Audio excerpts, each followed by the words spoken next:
The Sheridan Bruins. Good afternoon, everyone, and welcome to Oakville Sheridan College. I'm Paul Hendrick along with Wes Six, and today a great championship match in store and a pair of familiar foes as far as league competition is concerned. How does it match up basketball-wise? I think it'll be a great game. It'll be played the whole court. There'll be a lot of full-court presses. There'll be a lot of up-tempo, a lot of basketball in transition. It'll be a very high-scoring game. Well, both teams finished regular season play tied for second place with identical records of 12-4. Head-to-head competition, they split as well. This matches up identically. Let's take a look at the starting fives. How does Humber match up against Sheridan? Humber matches up very well. They'll play three forwards, but at the guard is White, the offside guard. He's got great vision. He's an open court player. He likes to play in transition. There's the All-Canadian Moncrief, an outstanding shooter from the perimeter, will penetrate. Sutherland likes to go to the boards. He's an offensive rebounder. And at the forward position, Doug Laurie likes to pound the glass defensively. He'll start the fast break, and Tomlinson will score inside the colors on the blocks in the power game.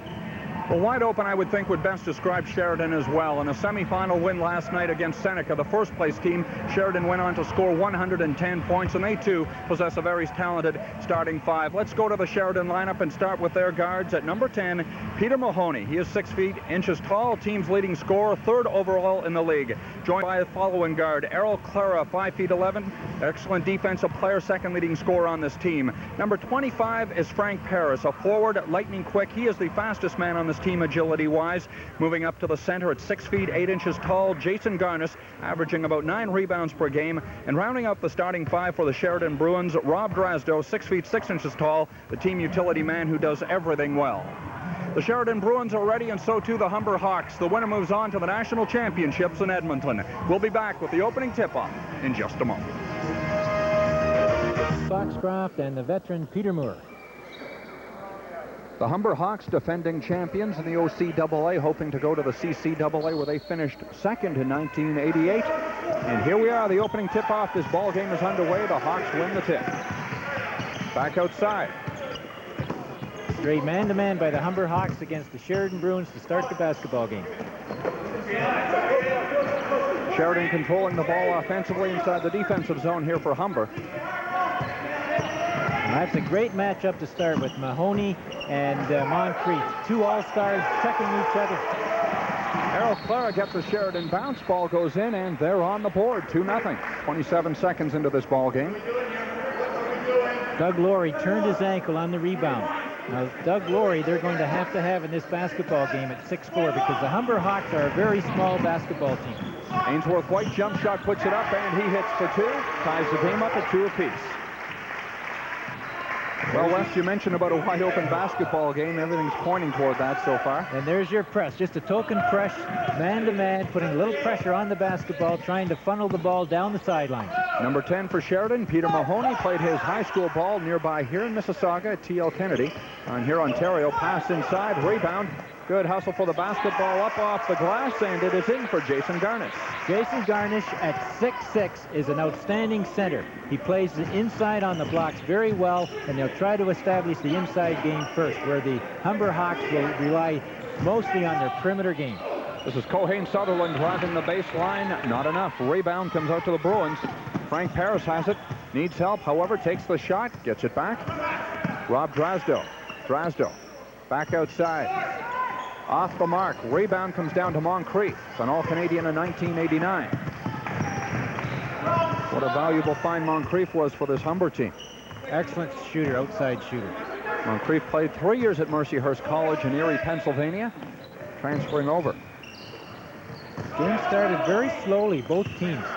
Normally they'll do a lot of pressing and try to get in the up-tempo game, but the defense is the throttle.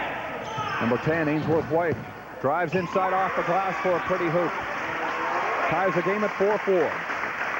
White's a great open court player. He's got great court vision, and he makes good decisions with the basketball. Frank Paris from Chinguacousy Secondary in Brampton. And pass goes out of bounds, and ball will come back to Humber. Drasdo tried to come to the basketball, but the Humber Hawk player played in front of him and denied the ball. Both these teams have actually met 3 times over the course of the season, split during the regular season with 2 points the difference in each game. Sheridan got the edge in a tournament game to win 2 of 3 in the season total. And here's the jump shot. The key with the Bruins, they had a really weak start in the first semester. Second semester, they played some excellent basketball and came on very strongly. Far shot by Paris is in for 2. Paris' first 2 points of the game. Sheridan trails 6-4. Humber on top. They've got the ball. Earl Moncrief across midcourt. He'll take the jumper from on top of the paint. Gets the bounce and in. Nice soft velvet touch. Moncrief had 17 points average this year. He's an all-star and, of course, all-Canadian. An impact player for the Humber Hawks. Fine point guard at 5'9½". Paris, one-on-one. Drives off the mark. Off a Humber player. Make that a Sheridan player. Ball will come to the Hawks. Coach Wayne Ellison wants the Sheridan Bruins to get into more of a team concept early in the game rather than going one-on-one. He'd like to get everybody involved early in the game. Ainsley White inside to Cohane Sutherland. Fight Swanson gets the ball back. Good break for the Hawks. Pass inside here for White off the glass and 2, and they go up 8-6. The Bruins' backcourt defense is a little tentative. They have to put more pressure on the basketball. 6 feet even. This is Pete Mahoney. Defensively, Moncrief on him. And White comes up with the basketball. Back come the Humber Hawks. Great steal. Moncrief has got great quick hands. Cohane Sutherland.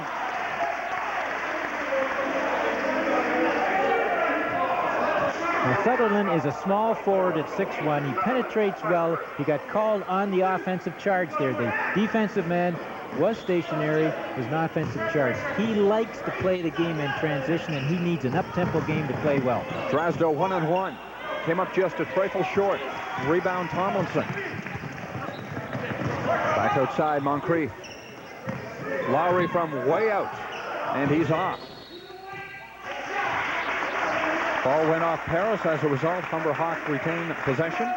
They trail 8-6, Sheridan on top. Sutherland keeping the ball alive on the offensive glass, and the Humber Hawks are going to have to go to the offensive glass and get second opportunity shots. Lowry with a second long-distance shot and second miss. Rebound Sheridan. Errol Clara with the shot, off the mark. Battle for it, and Moncrief won the battle. Drawing the foul with number 10, Pete Mahoney, his first personal. And when you mention Earl Clara, a very interesting call last night in the semifinal game. He was 26 for 26 from the foul line. Great rebound. Gives the advantage to the Humber Hawks. Moncrief finds an opening, will go the baseline the entire route himself, comes up short. Big rebound for Sheridan. Jason Garnis comes down with it. In traffic, decides to slow tempo up, and back come the Bruins. Now, if the Bruins want to get an up-tempo game, Garnis is going to have to get the ball off the board quicker and get it to the out pass. Well, we speak about quick. Back come the Hawks. White, and he's rejected. Good defensive play. Return to sender. What an outstanding defensive block. And they convert it on the air. Great play. By Granite Richards. Kitchener native, played his high school ball at Cameron Heights. Just got into this ball game and certainly made an impact early on. Well, that's what you want to do. You want to convert on the other team's errors. Cohane Sutherland, high jump shot, up and in. That's a nice, easy, loose basket down at that end. We're getting some easy baskets off the rim. Peter Mahoney.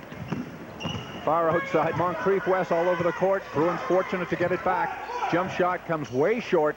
Cohane Sutherland with the turnover. Tomlinson back outside. Sutherland off the glass. Hawks battle for it, come up with it. It's Tomlinson underneath, still trying to get it up and over. Tomlinson did a nice job on the offensive glass. He plays with quiet confidence in there. There he is there. He gets a double fake, puts it up with his right hand, gets fouled, will go to the foul line. First personal for Rob Drasdo. Excellent rebounder. Scores 10-8, Sheridan on top. Drasdo with a pair at the line here, hoping to tie the contest. Tomlinson hails from Saskatoon. He's come a long way to play his collegiate ball.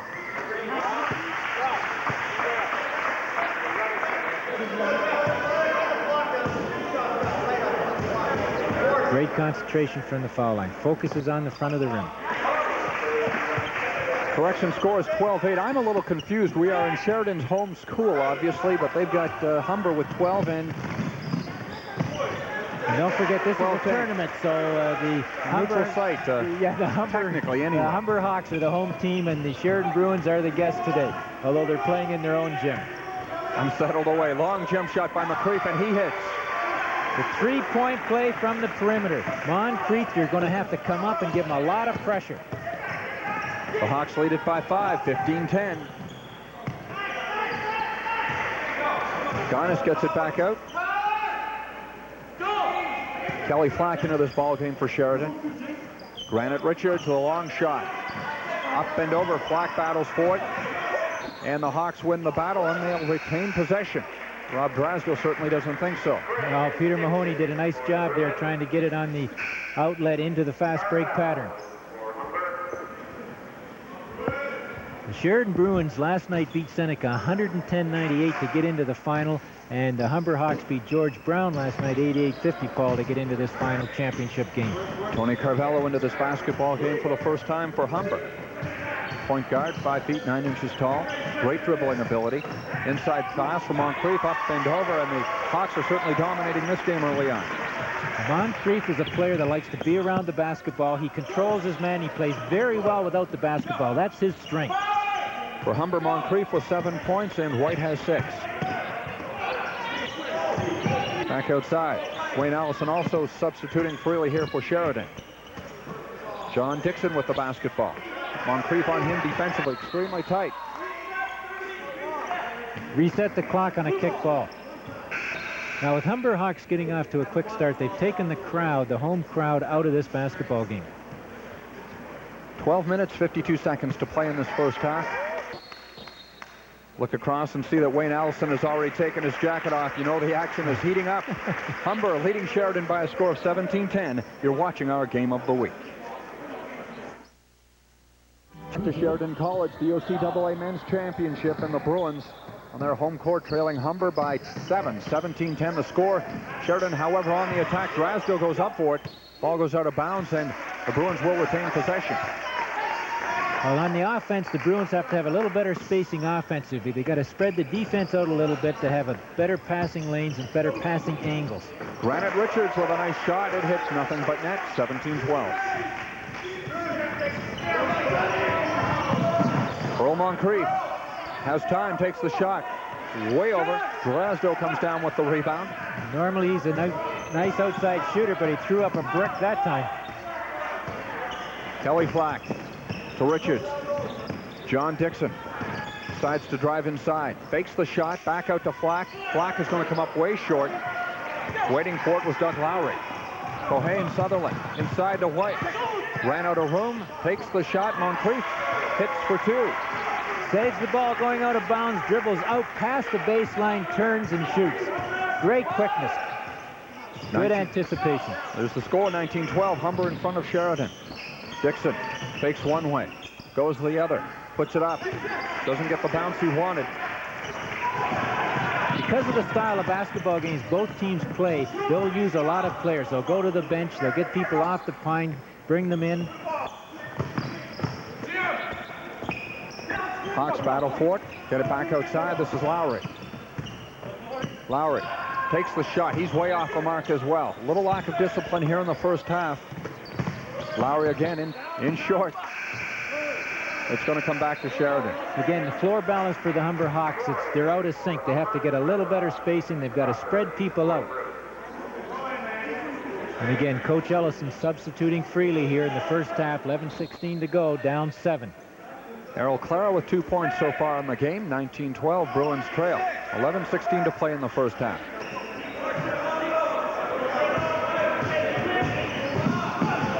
Back across midcourt, this is Kelly Flack. Flack gets it back out. Garnis needs help. Flack with the jump shot. Way short. He'll get a second chance. Drives the baseline off the glass and in for 2. Nice follow. Follow your shot. A lot of times you'll get it back and get the second opportunity. Good matchup there. Clara on Moncrief. Moncrief went up for the shot. was out of his league as far as height was concerned. Shot was blocked, and Sheridan will bring it right back.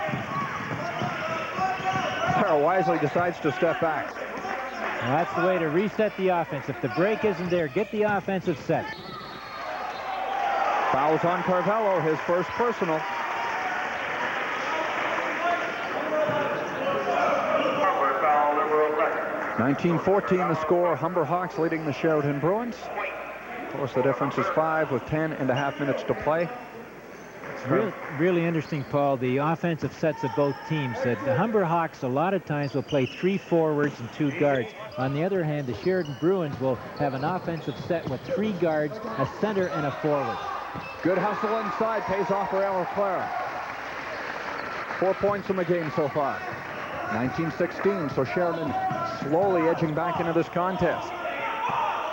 Ainsworth White, 5 feet 10 inches tall. On the far side. Yes, and extremely quick.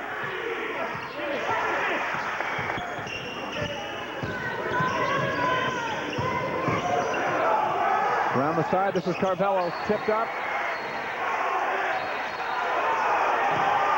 That's an interesting call there that Steve Foxcroft. I thought that there was goaltending on the shot. He went up, and I thought the ball was in the cylinder. Now watch, the ball is on the cylinder. It's on the front of the cylinder. Good call. The ball has to be in the cylinder. It wasn't. It was at the front of the rim.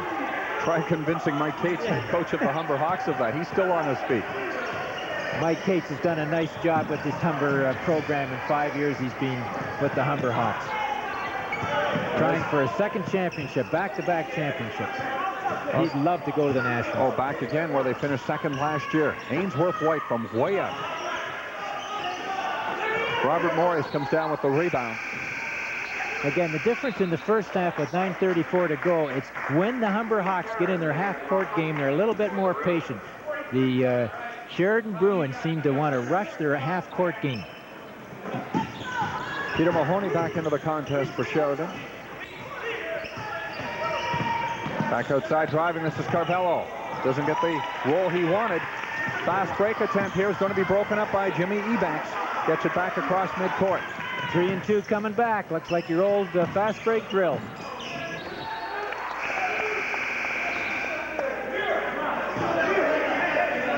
When you get the team to turn the ball over, you've got to convert. You've got to get those conversions.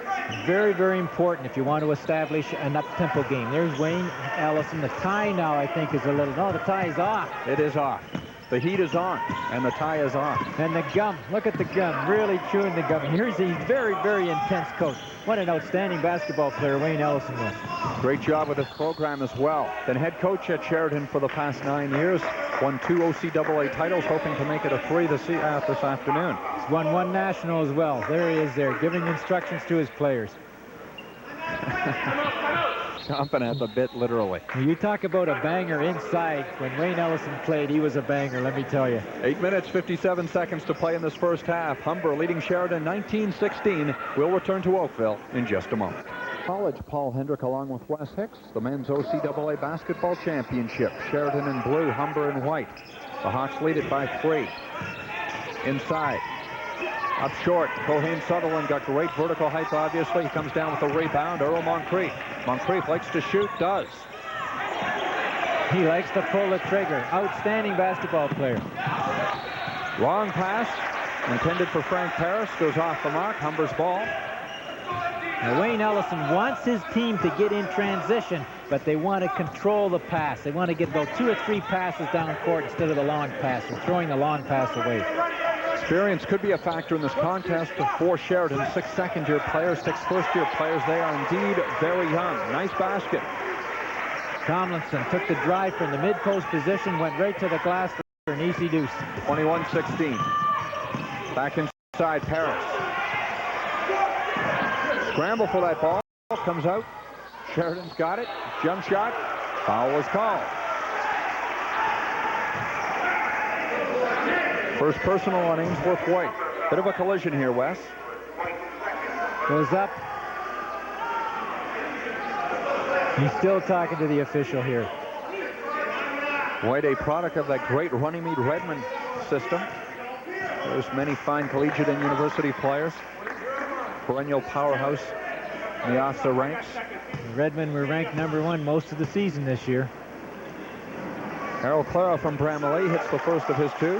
Has 5 points so far in the game. And there's the young man that last night had 26 for 26 from the foul line.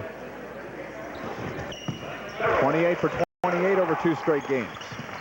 6 points, Clara, so far in this first half. Cross-court pass, long shot by Lowry. Wasn't even close. Talk about out of the range. That's way out of Laurie's range.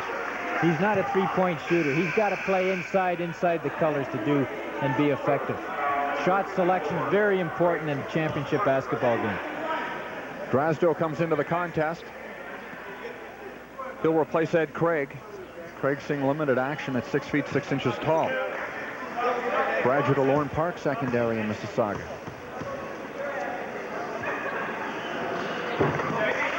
Tomlinson, 3 for 3 from the line so far in this contest. It's amazing at this stage in the first half with 7:57 to go. It seems that Humber has done a lot of good things on the court, but the Bruins are only 5 points down. Could be 7, Cohen Sutherland. Foul underneath on Rob Drasdo. There's Rob. One of the captains on the Sheridan team, 6 feet 6 inches tall, Bluebell Secondary in Waterloo. But it's extremely important from the Hawk point of view when they get the Bruins to turn the ball over, they must convert on those errors. Great penetration. White missed the shot. Rebound comes out to Paris. In trouble. Steps back. Lets the flow pass him. Well, the one reason that the Bruins have not fast broken well so far in this game is defensive transition by the Humber Hawks. They're getting back, they're filling the passing lanes, and they're not giving the Bruins anything in transition. 7:35 to play in this first half. Score 23-18 in favor of the Humber Hawks. And the Bruins defense, they have to bring it up a notch. Look at this underneath, wide open, misses the easy chip. Drasdo comes down with it. Drops the ball back for Errol Clara. White with a shirt too, backfired, and back come the Bruins. Mahoney inside to Drasdo. Drasdo in traffic up, nice touch. Great touch. 23-20 is the score. White. So they have to put a little bit of pressure on the ball. They can't let the dribbler just dribble and set the offense. Hawks long jump shot, way short. Humber's still convinced they can come up with a long three-point play, Wes. They've had their problems. Well, shot selection is important in basketball, but it's who shoots it from the outside that is incredible. You can't have your forward taking three-point plays when you got a player like Moncrief on your side. Cohen Sutherland, pretty jump shot, puts it in. 25-20, the Hawks in front.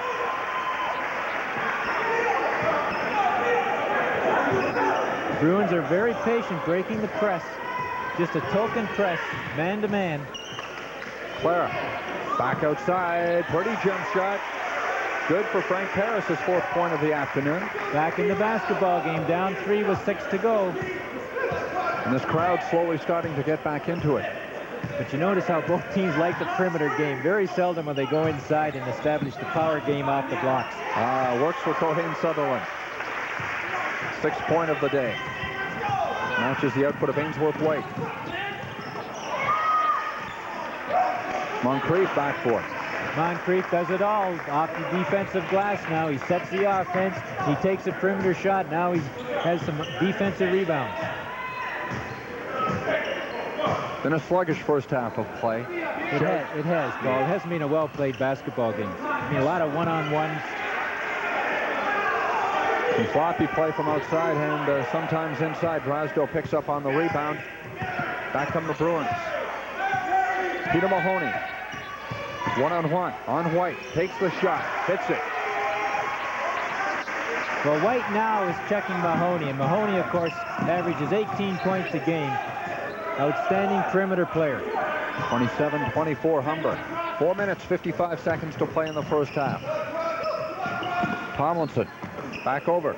Inside jumper. The Hawks miss it. Drasdo comes down with yet another defensive rebound. Wisely slows up, gets it back to Mahoney. Far side to Clara. Clara comes up short. What we call one-pass offense. Very little passing in the offensive continuity. They've got to get more people involved. Nice drive to the hoop. Good dish off. Pays off. Cohen Sutherland with his 8th point of the day. Gives Humber the lead, 29-24. Caused a turnover. Full court press. Pressuring the ball out of bounds. Now they must score on the turnover. Good look at Kelly Flack as he gets ready to step back into this game. Flack played his high school ball at Streetsville Secondary.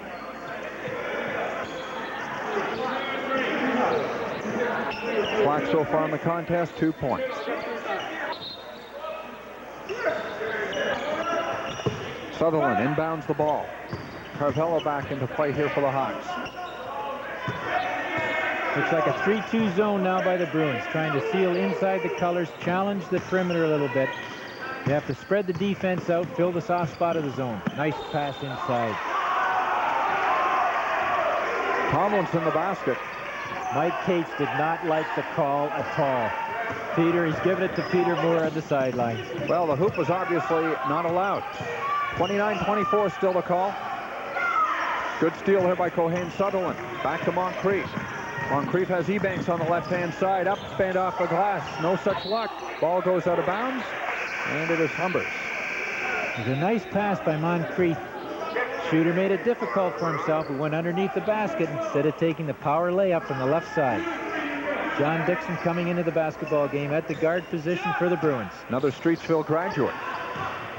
Ebanks underneath. Parks it up off the glass. Battle for it. Go. He gets a Humber bounce, and it goes into the hoop. Third opportunity. That's what you have to have. Getting a little scrappy on the floor. Kelly Flack and Ebanks down on the floor working hard for it. And Sheridan, who'd pulled up to within 3 points of Humber, now drifting back. 31-24 the score. Tries to split the two defensive players. A little bit of bumping and shoving. Earl Moncrief. Now the Bruins are back to man-to-man. Oh, very close to getting the hoop and, of course, to the line. He'll go to the line and shoot 2. But you see how quick he is on his first step. That's the most important step in basketball when you're going one-on-one. Here he goes down the lane, into the colors, puts it up just about, gets the crier off the front of the rim, goes to the foul line for a deuce now.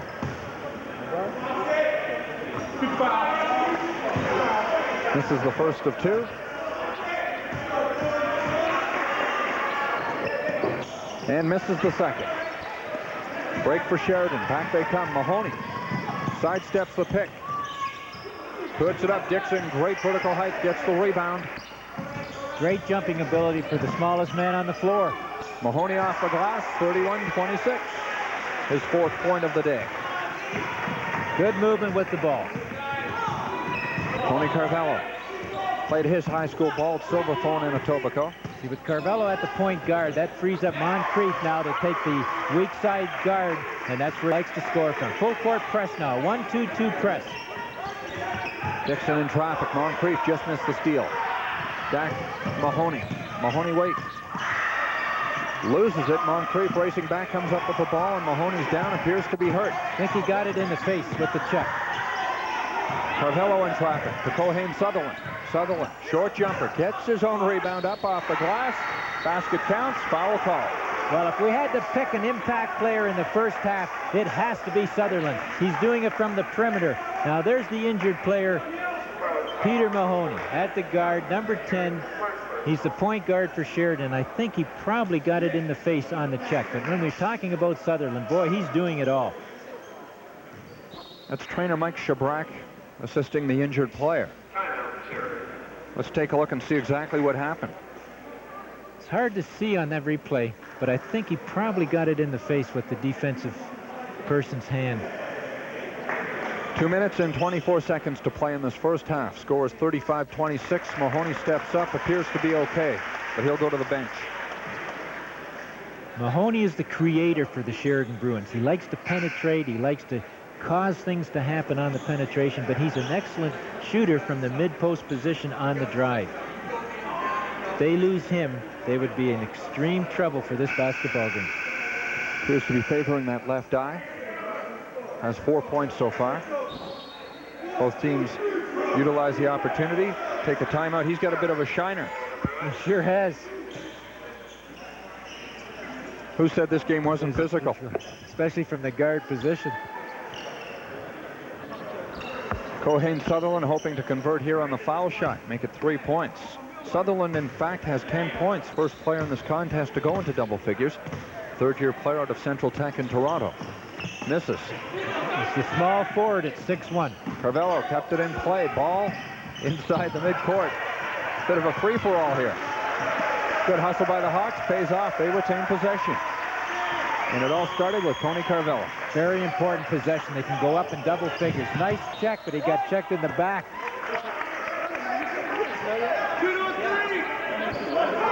Granite Richards back into the contest for the Bruins. Sutherland inbounds the ball to Moncrief. Carvello. 1-2-2 zone. Dixon on Moncrief. Passes it off to Carvello from three-point range. Way short. Rebound comes down to Kelly Flack.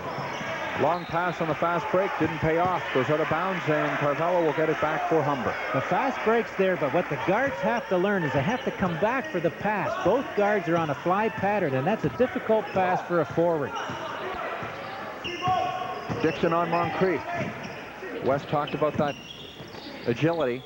Gets it off. Carvello, nice shot inside two-point range. Makes it 37-26.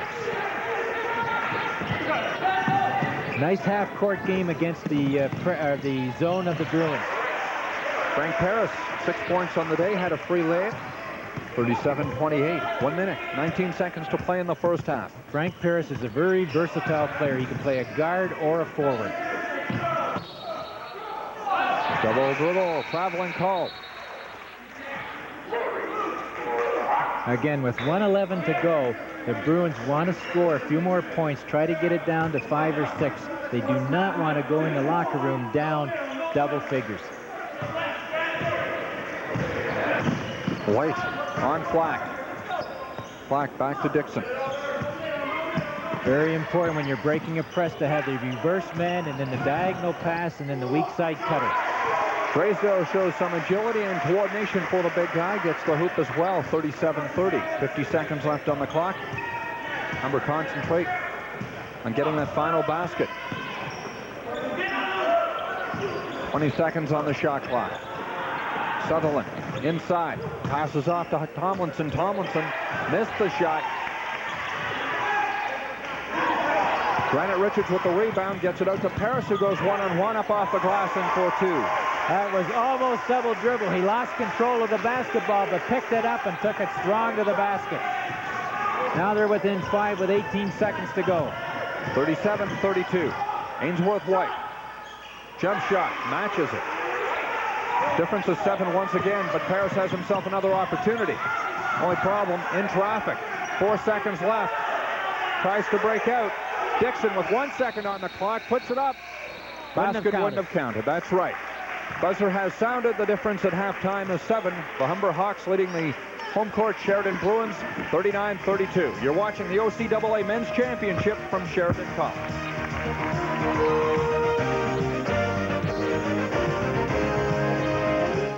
Folks from Beyond Tomorrow just sent me a new aquatic... College Paul Hendrick here along with Wes Hicks. Scored halftime. Sheridan trailing Humber 39-32. Humber well on its way toward that second OCAA championship. They looked tough in the first half. They played very well. Their perimeter game was intact. Their up-tempo game, I thought they played very well. Sheridan, on the other hand, have to distribute the ball a little bit better. They're going too much one-on-one. They're not getting into their offensive continuity, and their half-court game has let them down. Well, the ball game is certainly by no means not out of reach for the home court Bruins. Let's check the statistical story from the first half of play. Leading scorers for Humber, Sutherland with 10, Moncrief with 9, White not far behind with 8. For Sheridan College, Frank Paris with 8, and with 6 apiece, Clara and Drasdo. Under the glass defensively and offensively, Sutherland with 4, White has 3. For Sheridan, it is Drasdo with 5, and Frank Paris has 3. Again, the score here at halftime, Sheridan trailing Humber by a score of 39-32. We'll be back with the second half in just a moment.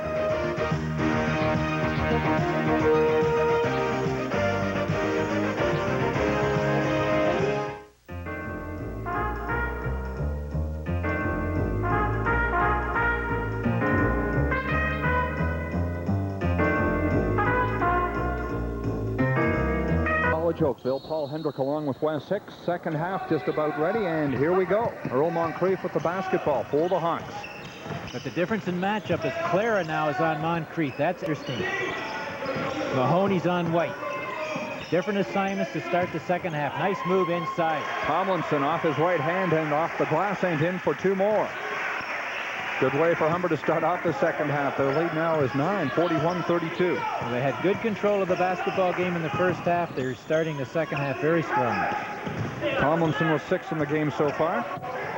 Clara, long jumper. It's a high jumper, and it's in. That ball had to come down a long way. Again, Clara starting off strongly too, but Mahoney's very quiet offensively in this basketball game. The lead or point guard for Sheridan. Pumps once, up and off the mark. Black, good job defensively, comes down with the rebound. This is Frank Harris, pushes off. Foul, however, called on Cohane Sutherland. Close call, could have gone either way. Called it on the block. Here it is here, charged. Now, defensive man, is he moving sideways? Yes. Nice call. Probably the most difficult call in basketball, determine whether it's a charge or a block. Frank Paris with 8 points in the game will go to the line. I thought Sutherland played the best of the Humber Hawks in the first half, Paul. He rebounded very well. He shot from the perimeter. He gave them second and third opportunities, kept the ball alive on the glass. Was their leading scorer overall in the first half, as we mentioned, with 10 points. Foul on Heath Tomlinson. Nice power move. Tomlinson comes over, smacks him pretty good. Bruins trail, 41-35. Slowly getting back into this game once again. What a foul shooter from the line. Great concentration, focuses on the front of the rim. Nice follow through. And officially, over the last 2 games, 30 for 30 from the line. That's incredible. It's also consistent. Here's a chance for Moncrief, battered away. Sutherland with the rebound, gets a lucky bounce, and back into the hoop it goes. Make that White. Ainsworth White. Just so used to saying Sutherland. Clara. Goes one way, reverses. Up inside off the glass. Basket will count, and he'll draw the foul as well. But the difference in the offensive sets, the Sheridan Bruins are still content in going one-on-one. He goes up here now. He splits the defense. He goes up. The ball's knocked down. He comes down with the ball, stays with it. Great concentration. We'll go to the foul line. Finish it off. 3-point play. Does this. The difference will be 3, 43-40, and does. 11 points in the game so far for Clara. That is tops on the Bruins. Now, if the Bruins will bring their defense up a notch, start to play a little bit more aggressively. Defensively, a trifle porous inside, allowed Moncrief a shot. Fortunately for Sheridan, ball did not go in. Now, the same matchup as far as the defense from the Humber Hawks when Moncrief is checking Mahoney. Moncrief has done a nice job. We think him as a leading scorer, all-Canadian candidate, but he plays tough defense. Look at him. Clara, way up and off. Laurie goes up for it, comes down with the rebound. Moncrief, forced one way by Mahoney, goes the other. Looking for help inside, Ainsworth White. Now you see the size of the Humber Hawks, they're very interchangeable. White went inside on the blocks, and he's a guard. But they'll take their man inside, try to play them off the blocks. And Mahoney, number 10 for the Bruins, had the foul.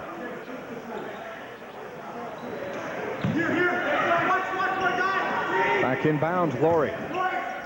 Cohane Sutherland drives the baseline, comes up with his own rebound, gets a second chance at it. And another foul called against Sheridan. Stick-back points will just kill you in the game of basketball. But he showed me he used the right hand on the first shot, got his own rebound, and went back up with the left hand. 43-40, the Humber Hawks in front. Coach Ellison doing some substitution now, just trying to get the right mix on the floor, trying to get them in sync offensively. Their defense has been brought up a notch. That's okay, but they've got to get into their offensive continuity.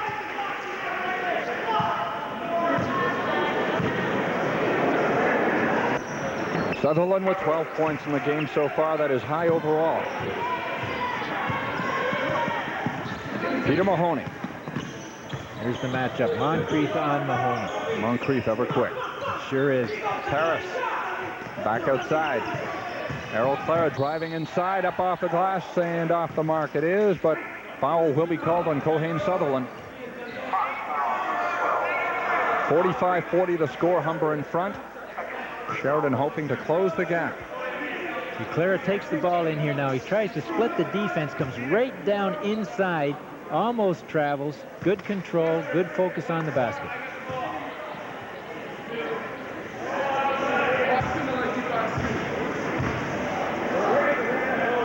And I don't suspect he'll miss a foul shot.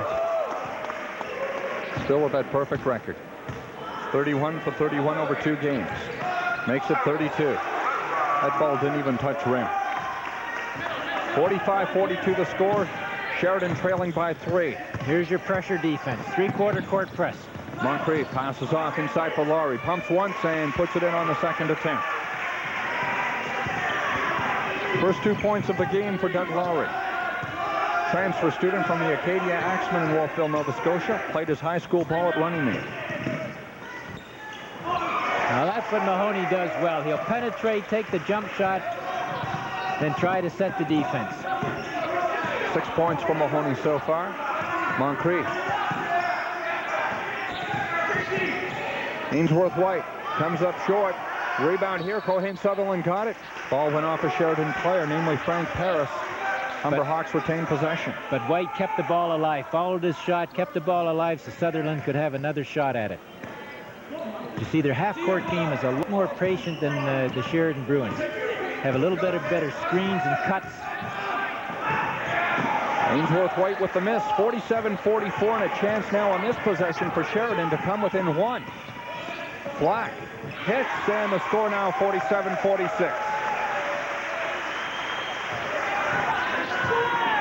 Correction, Jason Garnis with 2. 16:25 to play in this game. Again, straight man-to-man, but the Bruins are switching, and they got caught on the switch. Nice give and go by the Humber Hawks. Anytime the defensive switch, the man has to go to the basket. He did. He got the give and go for the easy deuce. Great play. Great play. Cohane Sutherland, 14 points. This is Peter Mahoney. Long shot. Comes up way short. Moncrief glides in for the steal. Brings it back down court. Jump shot. Short. Cohane Sutherland works for it.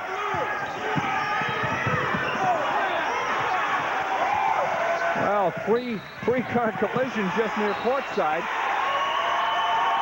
And that might just turn the basketball game around. He got a technical foul, White did. Peter Moore called the play. White turned around, said something. Now here it is here. Here's the scramble. They start, they go for it. Man's on the floor, tries to keep the dribble on the floor. And now here's the foul. He does reach in, no question about it. Peter Moore calls the foul, said something, and the technical. Critical part of the game. Down 3 with 15 minutes to go. Technical foul. They'll have a chance from the line. They made it. Of course, Clara hasn't missed. Now they get possession of the basketball. And a chance to tie this game, and if not hit on a three-point shot, perhaps take the lead. We mentioned in the first half, both teams squared off against one another twice. Difference was 2 points on each occasion, and both teams split. Difference now is 2. 15:38 to play in the second half. Garnis inside. Hits for 2, and we've got ourselves a tie game. Now, Mike Cates has got the Humber Hawks in a 2-3 zone. Actually, that will help Sheridan Bruins their inside game because that will allow them to set their inside game a little faster. Cohane Sutherland jump shot. Rebound. Gerald Clara comes down with it. And Clara is becoming the dominant or impact player in this basketball game, taking over for Mahoney. Long shot. Mahoney off the mark. Lowry goes up for it, comes down with it. Dishes off to Moncrief. Moncrief passes. Cohane Sutherland pumps once. Twice off the glass, and the Hawks have come up a trifle chilly here in the second half from the field. They'll go to the line, however. They've forgotten about the fast break. They've forgotten to get in transition and get the easy shot on the layup. Number 14 for Sheridan, Granite Richards. Inbounded. Lowry. Sutherland, nice move. He's hit on the way up by Garnis. Sutherland is a basketball player that's around the ball all the time. He gets great opportunity. He gets good position inside on the offensive glass. At 6'1", he can really get up and clean the glass.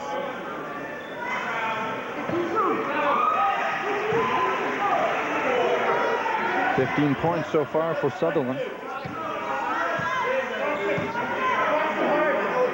Has been the standout player for the Humber Hawks, as has Clara for the Bruins.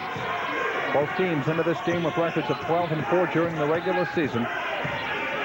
Seneca won the regular season championship, but were upset, if you could call it that, by Sheridan last night. Top 4 teams in the league, so extremely close. And it's interesting, you've got the 2nd and 4th place team playing for the championship. That's how even the league was this year. Frank Paris goes into double figures with that hoop. 10 points so far. 51-51, tie game once again. Bruins try to seal up defensively. Hope to get that opportunity to take the lead. It has been a long time. Moncrief may have been caught traveling with the ball. Gets a break perhaps. Here's Laurie, fakes once, takes it off the glass, gets a hoop as he falls to the floor. Split the defense, a slashing player put it off the backboard. The Hawks by 2, 53-51. 1-2-2 zone, trying to seal the inside. Mahoney passes back to Paris. Paris with the hoop. Now Frank Paris, a second-year guard, has been very quiet in this basketball game. Moncrief to Carvello. Carvello's shot, dive for it, tried to get his own rebound. Unable to do so. And Mahoney. You can feel the tempo, Paul, turning to the Sheridan Bruins. Crowd starting to come back into the basketball game. And this is where home court may come into effect. Garnis. DeClaire drives inside. Gets himself a lazy jumper. Garnis with the rebound, and Sheridan has taken the lead, 55-53. This has been a long time in coming. Put the garbage in, got the loose ball, was very aware where the basketball was. Moncrief slowing the tempo down. Loves to drive inside and pass out. Does so to Carvello.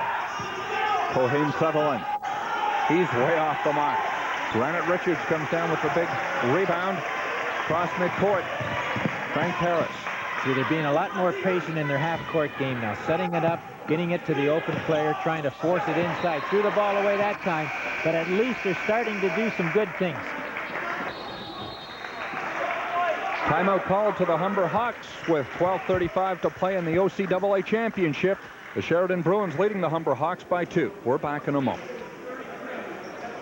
Hi, I'm Ron Rubin. I play TJ Moretti on the brand new series, The Emergency Room. Watch it. Gotta go. We are the ones for The Emergency Room, where dedicated hospital staffers have a keen bedside manner. Monday at 9:30 on Channel 11. Now's the time to exercise your options with your Toyota Options Check. Work out your best deal on the new Toyota that fits.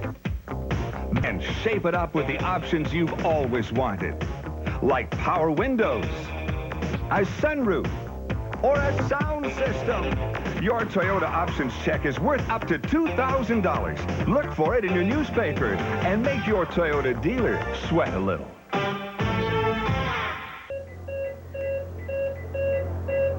The price for taking drugs won't always be paid by you. Meet Canada's youngest addict. Say no to drugs. We are the ones for Married with Children. The Bundys take their place in the comedy throne Monday at 9 on Channel 11. Together we're the ones.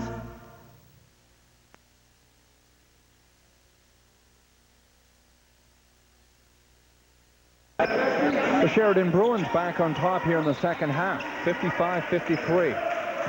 Trailed by 7 at the half and have come back to outscore Humber by 9 points here in the second half of play. Now Dixon's on Moncrief. I don't think Dixon's quick enough to handle Moncrief, but let's see what happens here in the next couple of minutes. Inside, back comes Kelly Flack, cross midcourt. Plenty of action, Drasdo to Dixon. Several new faces on the court here for the Sheridan Bruins. Brenna Richards up. Rebound to Moncrief, who has not sat on the bench the entire game. He has played. Cohen Sutherland fought off with Paris, but Paris wins the battle. Great check by Frank Paris. Got all leather. Dixon passes inside. Drasdo went up for it. Ball goes off Tomlinson. Sheridan possession.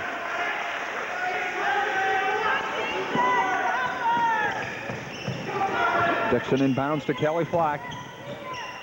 Once and up. Comes up short. Rebound to Lowry. Now Sheridan have their tallest lineup on the floor at the present time. Moncrief with a shot.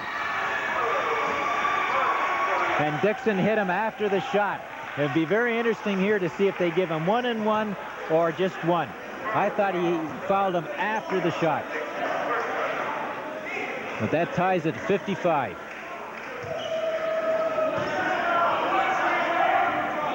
Now, they said they fouled him in the act of shooting, so he'd only get one shot. Had a chance to give his team the lead. Misses the foul shot. Game will remain tied, 55-55. Carvello on Flack. Carvello showing great dribbling ability for the big man. Garnis. Paris broken up defensively by Carvello.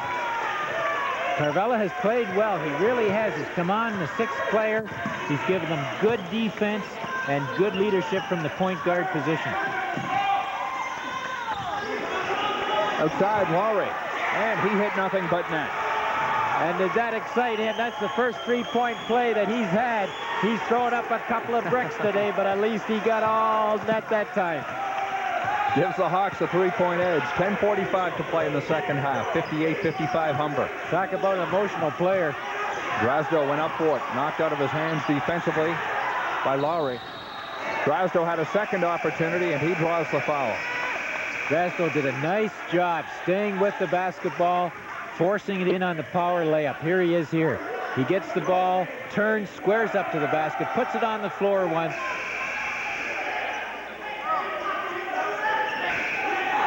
Now matchups to the in the next 3 or 4 minutes of this basketball game, this championship game, are extremely important. Right now they're resting some of their key players, getting them ready for the stretch run. There's Mike Cates. Coach Cates has done a nice job with his team. He's always under control, communicates well to his players. Head coach of the program at Humber for the past 5 years, so combined with Wayne Allison, 14 years of coaching experience in the OCAA. Allison still chomping on that gum. Lord knows where the tie is by now. He hasn't even considered putting the jacket on. But you talk about intensity. I remember when Wayne Allison played the low post position for the Estonia team when they won the Senior A championship. And boy, what a competitor. What a great inside player. Of course, we are in the home gymnasium for Estonia here at Sheridan. Yes. One of the great all-time senior teams in this country. Carvello. Cohen Sutherland dishes inside. Moncrief couldn't get a grab on the ball. As a result, Flack. To Mahoney. Lays up, and Sheridan's margin now 1. They trail 59-58. Correction, tie game at 58 all. But you got to give a lot of credit to that Sheridan Bruin right there, Clara, number 12, who's checking Moncrief. He's done a nice job. He's made them turn the ball over.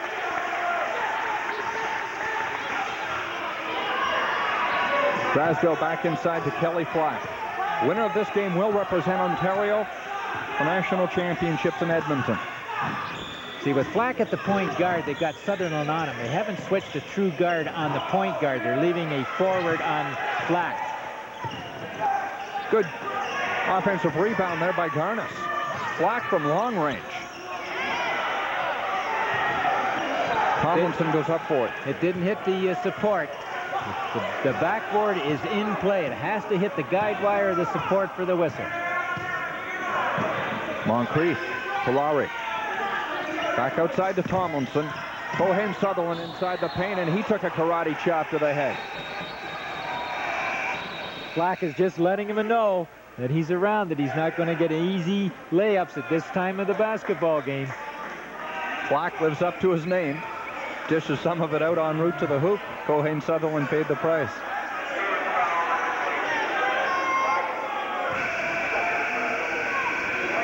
Taking a rest.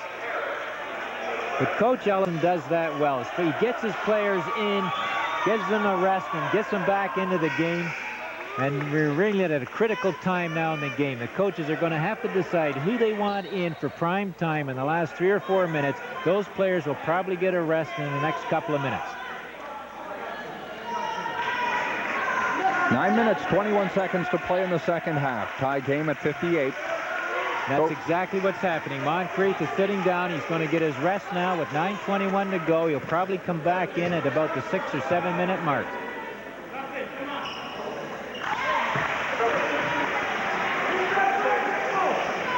And really, in the last couple of minutes, the strength of the Bruins have really taken over from the quickness of the Humber Hawks, really. Sutherland, 19 points so far. That tops all scores from both sides. Peter Mahoney, cross midcourt. Coast to coast, takes the shot and gets the most. 60-60, we're tied up. 9:10 to play. Mahoney with 10 so far. We expected that we were going to have a close game.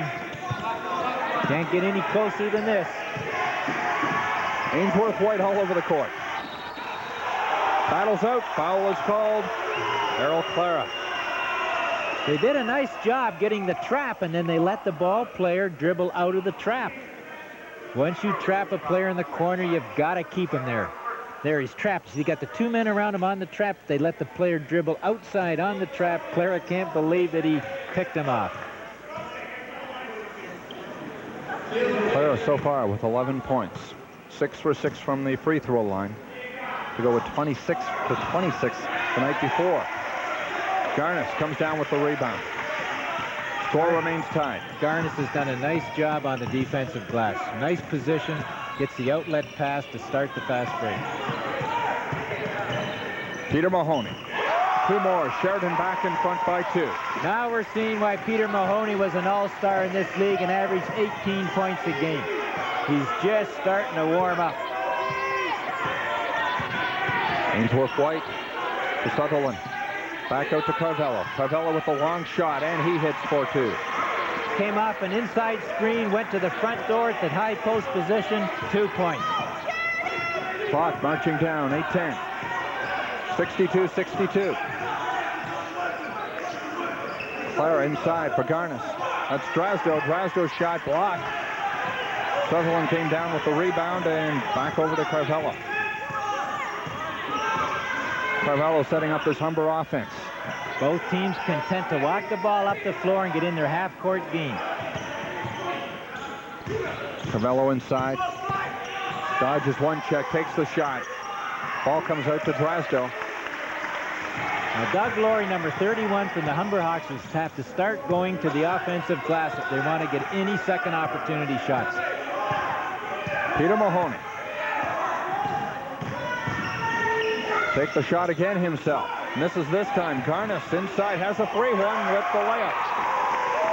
We were saying it's the power game that's taken over for the Sheridan Bruins on the second opportunity. 4 Bruins in double figures. West. Mahoney with 12. Clara has 11. Paris has 12. And Garnis with 10. A rebound. Drasdo. Back over to Clara. Clara with the long jumper. And he hits, and I mean long. That was 3 points. Now that puts the Bruins up by 5, and Mike Cates wants a timeout to talk things over, get things under control. The Sheridan Bruins have dominated the second half. They lead 67-62. We'll be back in just a moment. Tomorrow, he's the most hated man in the South. I'm gonna run the Ku Klux Klan out of Alabama. And I say segregation now. Segregation tomorrow. Segregation forever. There's a whole army out there.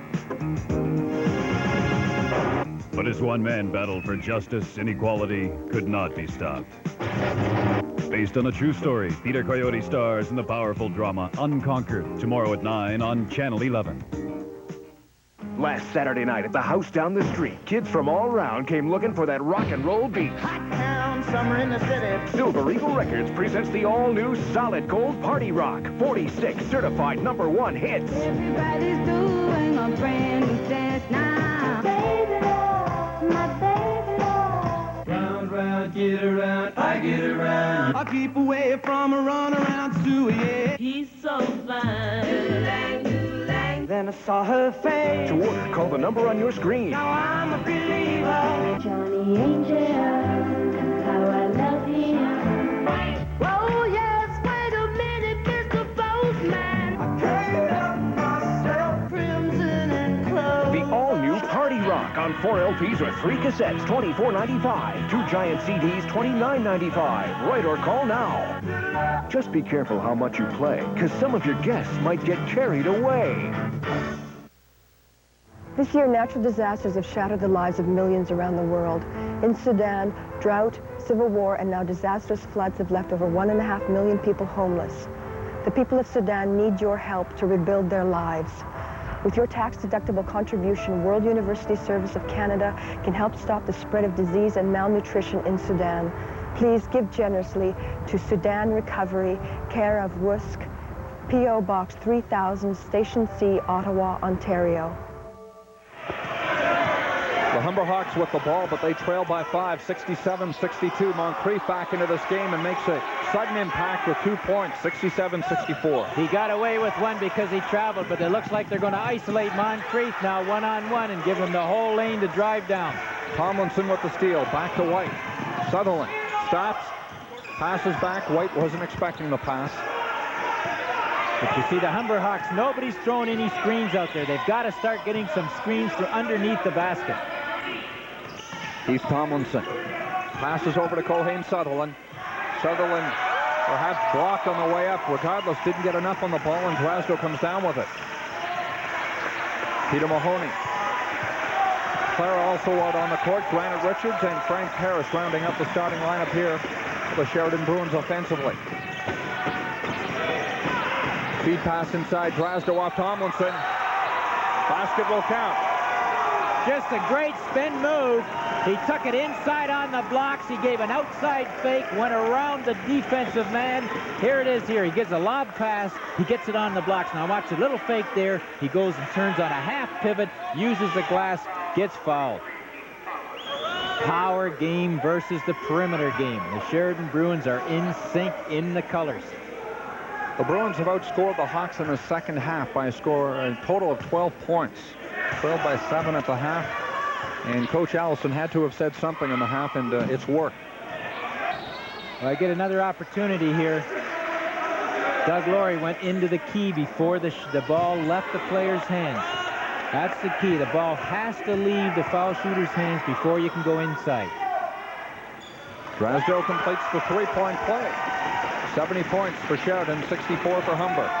Allison breathing, but just a little easier. On his feet now to cheer on his team. Well, he knows the next 3 or 4 possessions down the floor for the Humber Hawks are extremely important. Three-point play for Lowry.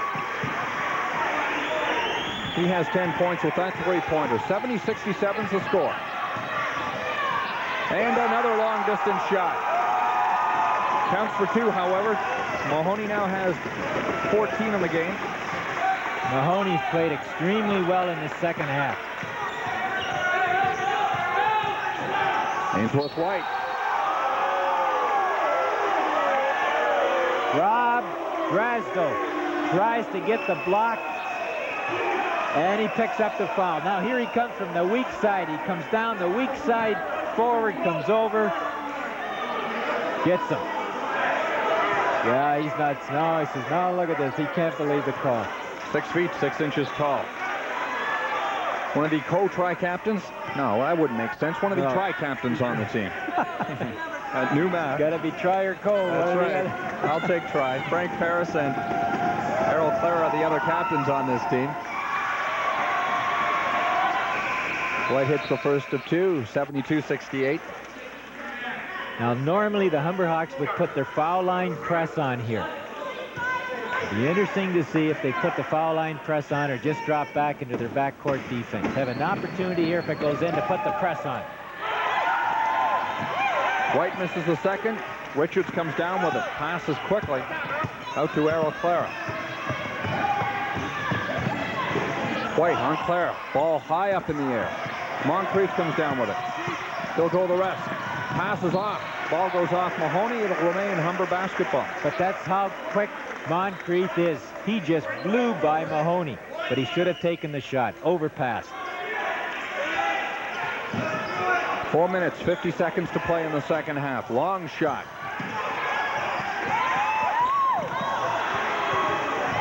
White behind the back. Over to Cohen Sutherland. Foul on Sheridan. Moncrief is asking for a goaltending. Boy, he's into the basketball game. There's no way that was goaltended, but he's taken here behind the back pass with the weak side cutter. Nice pass. It's a nice pass if it works. If it doesn't work, boy, it's a lousy pass and you're sitting on the bench.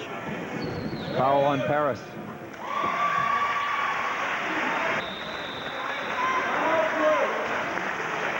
Wayne Allison will call a timeout with his team leading 72-69. 4 minutes and 41 seconds to play in the OCAA Men's Championship. We're back after this.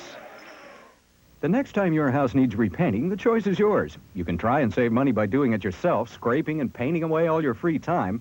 You can hire a professional to do it and then have him keep coming back every few years. Or you can make the exterior of your home virtually maintenance-free by calling Sears now at this toll-free number. You see, siding from Sears stands up to summer's heat and winter's damp and chill to keep your house looking great year after year without the bother and expense of frequent repainting. And here's great news. Right now, siding from Sears is on sale at 15% off the regular price. What's more, if you call right now, you'll also get 3/4-inch foam wall insulation at no additional charge with the installation of your siding.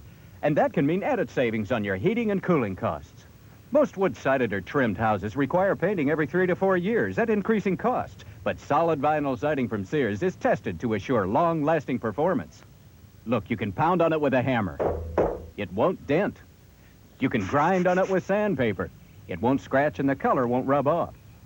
Through blistering summers and brutal winters, year after year, siding from Sears is the logical choice for your home. Best of all, because your siding is from Sears, you can be sure that Sears will continue to stand behind the quality and workmanship of every job. You can trust your home to Sears. Just call this number now for a free in-home estimate, and Sears will take care of the rest. We'll help you select siding that's just right for your home, provide quality, professional installation, and even show you convenient credit plans sure to fit almost any budget. So the choice is yours, to face the bother and expense of repainting every few years, or have the convenience, beauty, and satisfaction of siding from Sears. Make the right choice. Get 15% savings on siding from Sears, plus insulation at no extra charge. Don't delay. Call 1-800-648-4100 now.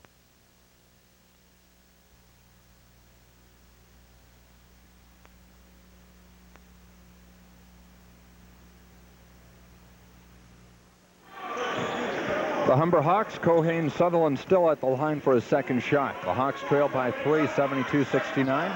4 minutes, 41 seconds to play here in this championship game at Sheridan College. And the difference is 2. Here's your man-to-man press.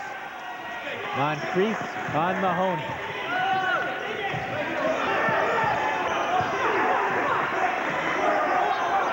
Peter Mahoney.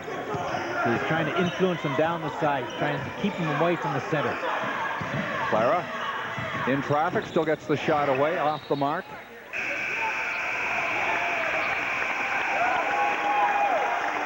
Fouls on Cohen Sutherland, and Mike Cates pleads for mercy. Now watch it from the offside. See, he pushes Mahoney coming in on the weak side rebounding. Mahoney will go to the line. Scored 14 points so far in this game. It's interesting, Paul, that the community colleges still only use 2 officials, where the University League are using 3 officials. I think they have to go to the 3 officials pretty soon. This game of basketball is quick, up-tempo game. They have to cover the floor, and I think you can do it better with 3 officials, but today's Foxcroft and Moore have done an outstanding job in this championship game. Wes Hicks, always the diplomat. Moncrief in traffic, cross-court pass for Lowry. Lowry's got one three-point shot to his credit. Cohen Sutherland takes this one, but it's in two-point range. Now it's a three-pointer, 73-72. The Hawks take the lead. Well, that's incredible. Sutherland has done the job from the mid-post to high-post position. He brought it out a little further to the three-point play. But look at Moncrief doing a job on Mahoney. Harris, Lowry on him. Intensity from the defense. That's what you need. Peter Mahoney. Moncrief not giving an inch. Defense pays off. White comes up with the steal. He'll take it the rest of the way, lay it up, and collision en route. And if Ainsworth White makes the two from the charity stripe, you have to give them to Moncrief, because Moncrief was the one that did it. Now here he comes down. He goes right to the basket, and that's what you have to do. A little shake and bake at the end. But it was Moncrief at the other end that caused the turnover. We're getting into crunch time. 3:23 to go. Now we'll see who the players are. Who wants the basketball? 74-72. And who plays interior defense and who will challenge the basketball out front? Mike Cates anxiously looking up at the clock. White will hit for both. Let's give those 2 points to Moncrief. Definitely. Look at Moncrief on. Here it is right here. Moncrief on Mahoney. Ample reason why that young man is an All-Canadian here in 1989. Here's your trap on the baseline. Drozdo to Paris. Tomlinson comes down with it. Doesn't want to give it up. Reluctantly does so. This is Moncrief. Back to Ainsworth White. Look at the court vision. Always sees the open player. Moncrief thought about the three-point shot. Dribbles, hands off. Here's a chance for Ainsworth White. Rebound. Cohen Sutherland mistimed his leap, and back come the Sheridan Bruins. Peter Mahoney jump shot. No arc on the ball. Goes off the rim. But you see, there's no team continuity there. It's just run and shoot, run and gun. And you don't do that in the last 3 minutes of the game. You get into your half-court game like the Humber Hawks are doing now, trying to set their offensive continuities. Tempo's gone back and forth. Sheridan led the second half. High tempo. They've lost some momentum trying to get it back. They trail by 3, 75-72. 2 minutes to play in this game. Off the glass, and they get a hoop. Basketball at its best. Frank Paris, 14 points in the game. 1 minute, 56 seconds to play. 75-74. Awaiting the winner of this contest, a trip to Edmonton to represent the province of Ontario in the CCAA Championships.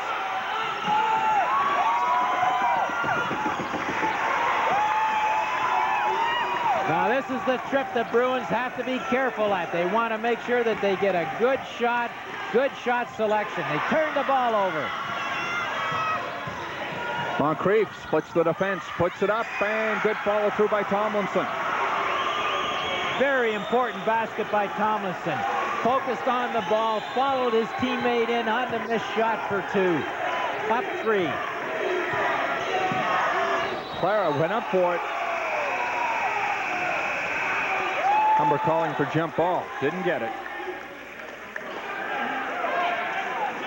There's White talking to the coach because he's got a defensive assignment. He's going to have to take Mahoney or Clara, probably Clara, late in this game. That foul was at Tomlinson. That is 5 for him. He'll be out of the contest. Tomlinson with just 8 points in the game, but he's been a workhorse underneath the board. He's gone hard to the board offensively and defensively. Got the key basket, the last basket on the follow. Now at 6'4", he's probably their toughest rebounder. So down the stretch here with 1:11 to go, they're going to miss him, Paul. Major impact, the Saskatoon native underneath the glass, both defensively and offensively, as Wes alluded to.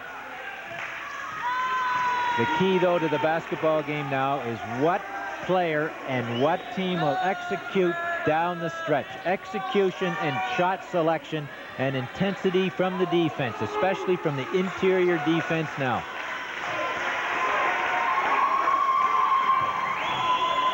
Clara back at the line.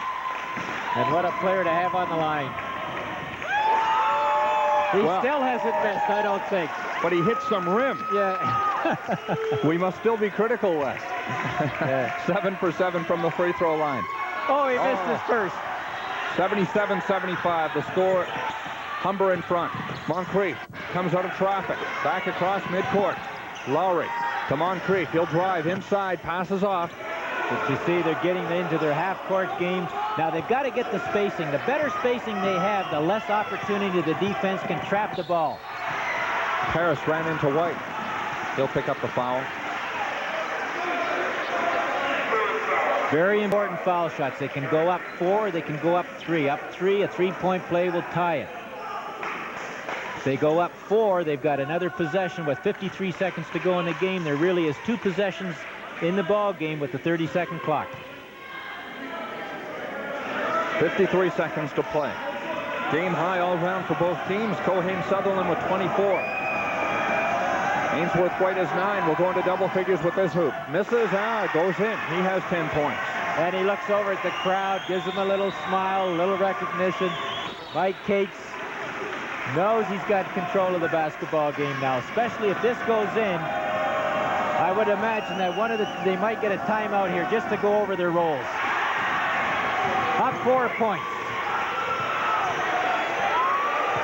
Mahoney splits the defense. Back outside from three-point range. A long-distance bomber. Wasn't even close. Now this might do it as long as they have... Oh, and a great steal by Mahoney. Pays off with the three-point shot. Now it is a two-pointer, 79-77. That was close. And timeout is called with 32 seconds to play. Clutch basket by Mahoney. But what a steal by Mahoney, and it was off of Moncrief. He said, well, Moncrief, if you can influence me and put pressure defense on me, I will steal the ball on you late in the game. That's what we were saying about impact players, though. Now watch the steal here. See, he took his eye up. Mahoney comes right in front, picks him clean, and then makes a three-point play, sticks it in his face. There you go. I steal it from you, and I'll get a three-point play on you. West just inside the three-point line. They give him 2. They only give him 2 on it. So the difference is 2 with 32 seconds left to play. Head coach Wayne Allison issuing out a final set of instructions. Might lead his team to the national championships in Edmonton. Right now, Humber on top, however. Now, a lot of things can happen with 32 seconds to go in the game. They can come down here, take their time, use the clock.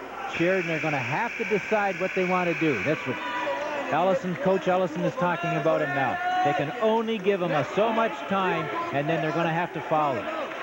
On the other hand, Humber want to be very protective of the basketball. They want to get good spacing in their offense so the Sheridan Bruins cannot double team the basketball.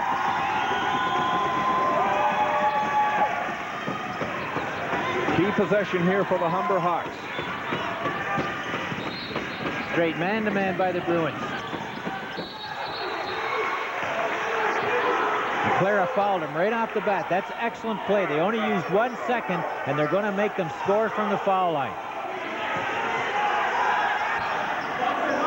Now we talk about true grit late in the game. Let's see what happens. You've got one of your best basketball players on the line. In fact, you've got the All-Canadian on the line. Moncrief misses, so the gamble paid off for the Humber Sheridan Bruins. This is Mahoney. In deep, takes the shot, comes up short, battling for it is Paris. Jump ball, possession, Sheridan. 20 seconds on the clock. And the timeout by the Sheridan Bruins. They'll have to talk this last possession. 20 seconds to go down 2. Overtime is a distinct possibility. The score is 79-77 for Humber. We'll be back after this. Back to Sheridan College. Paul Hendrick here along with Wes Hicks. Possession of the basketball, Paul. They're going to take it out on the baseline. That's going to help the Bruins because now they can get some screens and picks. The Humber Hawks look like they're going to man-to-man. That's very odd on an out-of-bounds play. Normally a team will play a zone. It looks like they're in a man-to-man defense. Entire season of work comes down to the final 19 seconds for both these teams. Lowry made a nice play, number 31 for the Humber Hawks. Denied the basketball. Second off the clock. It is now 19. Granite Richards. He hits, and we've got ourselves a tie game. Oh, and Mahoney fouled him with 11 seconds to go in the game. Coach Ellison saying, no, not then. Let him bring it ball up a little bit. Use a little bit more time off the clock. And on who else but Earl Moncrief? Here it is here. He tried for the steal again, and Moncrief was ready for it. But Moncrief is on the line again with a bonus.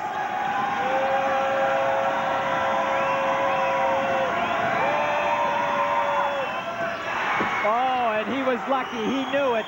He didn't release the ball very well. He's got to get a little bit of release on the ball on follow-through. 80-79, 11 seconds to play in this game.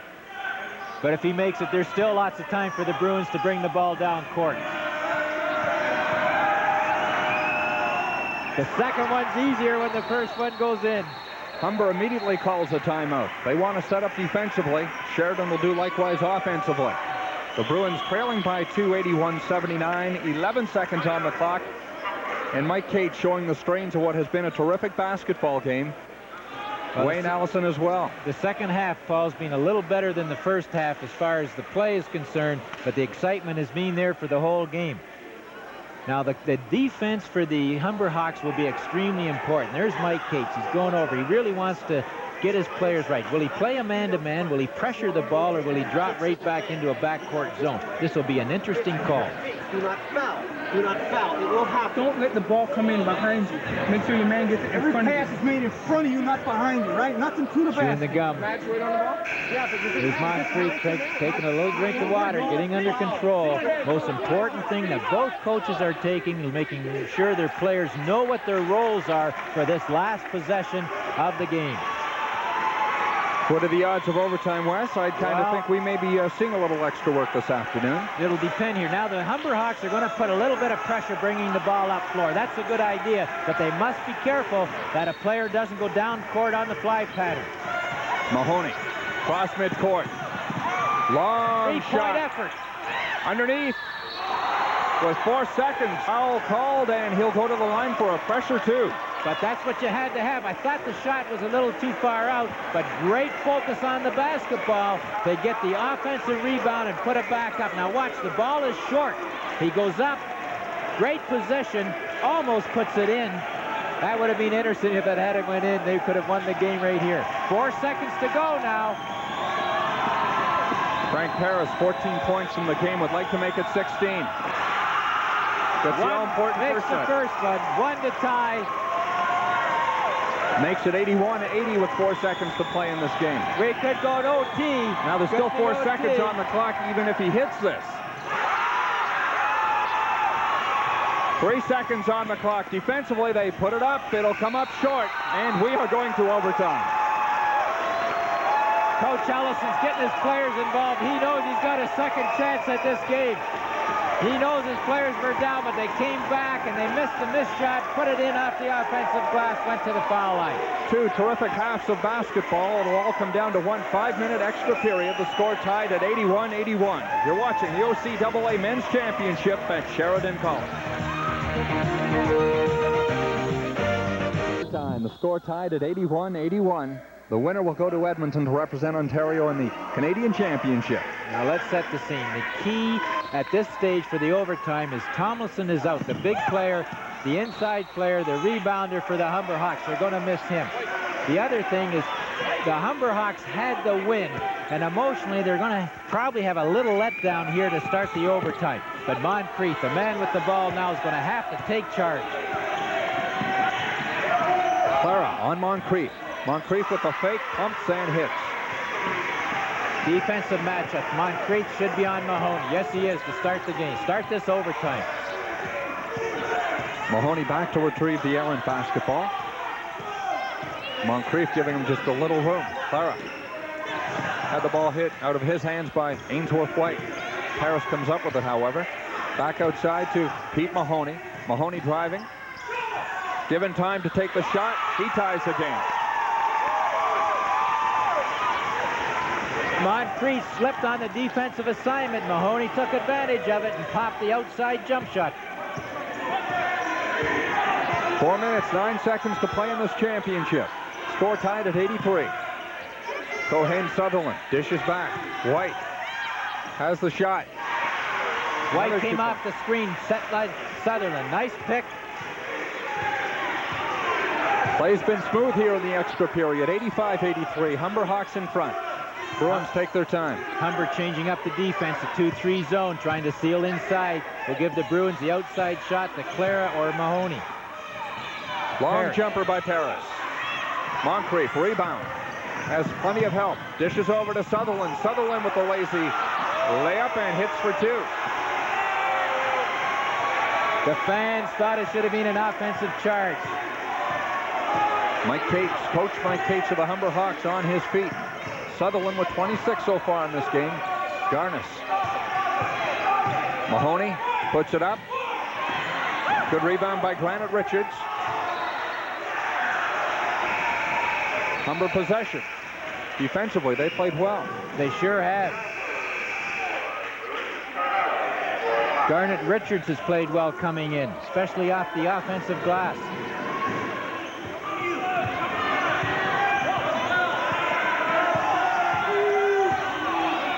Now this is an interesting sub right here. They've taken Moncrief off the floor. I think he's got a cramp in his leg. And they missed assignments because Moncrief went off. They missed who was checking White. And they missed assignment, and White went in for two. Got himself a freebie. 89-83. Hawks have dominated here in the extra period. Garnes with the skyhook, gets a roller end in. Gets a victory lap before it drops for two, but a nice jump hook. 89-85. Ainsworth White to Sutherland. Inside. Laurie. Rebound comes down to Clara. Now they missed Moncrief offensively, but they missed his defense. He was playing excellent defense on Mahoney. Clara back to Mahoney. Takes the shot. Clara way up. Garnis outreaches everyone. Puts it up, and Laurie comes down with the steal. Laurie had nice inside position. That's what they needed. Be interesting if Moncrief doesn't finish this game. They're up 4, 1:56 to go. Moncrief on his feet. Could be substituted shortly. Back outside. White. Carvella. White again. Comes in via the back door off the glass. Rebound to Drasdo. Made a nice move between the defensive players, but didn't focus on the basket. Mahoney, far side. Clara. Garnis spins up and off the glass for two. 89-87. Nice move inside on the blocks. 1:22 to go. Up two for the Humber Hawks. They're trying to get Moncrief into the basketball game. Ebanks up off the baseline. He'll go to the line and shoot two. Called for a block on the baseline drive. That will also allow Moncrief to come into the basketball game. And that is it for Drasdo. His fifth foul, and he is out of this ball game. Looks like a repeat. Here he goes on the drive. The man he was stationary, but he was moving, just moved at the end on the block. 1 minute, 10 seconds to play in this ball game. Timeout is called. Rob Drasdo on the bench. He'll join Heath Tomlinson, so things even out as far as the big men are concerned.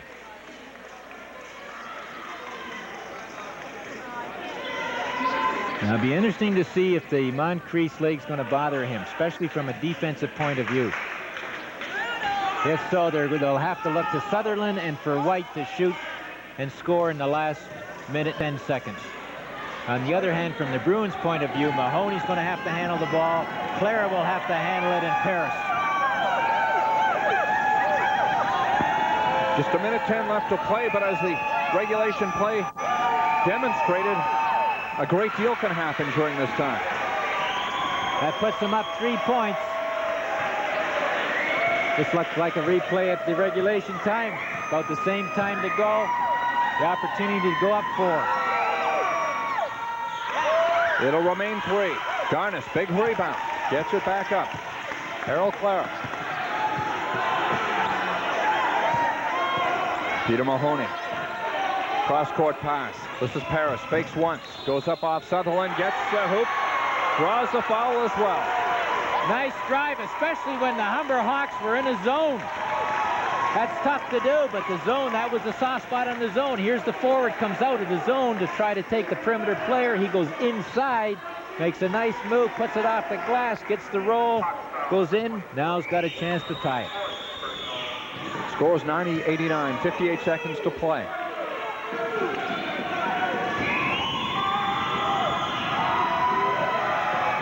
High ball game. And the Sheridan Bruins have called a timeout. Wayne Allison wants to regroup. We are tied up at 90 points apiece. The Sheridan Bruins and the Humber Hawks. We'll be back with more OCAA action after you watch this.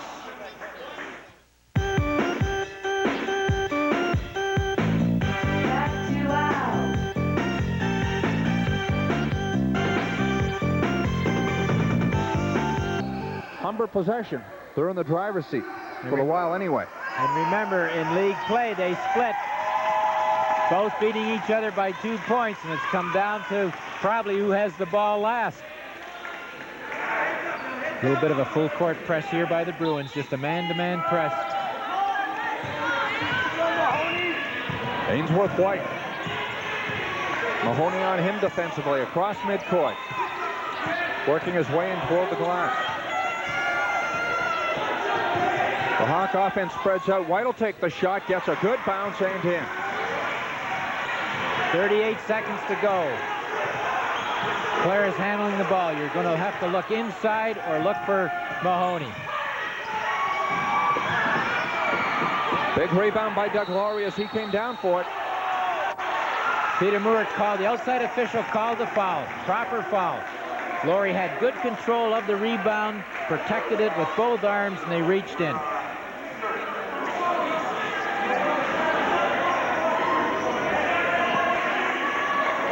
Different strategy. Here it is here. See, he's got good possession, and they have to reach in and cause the foul.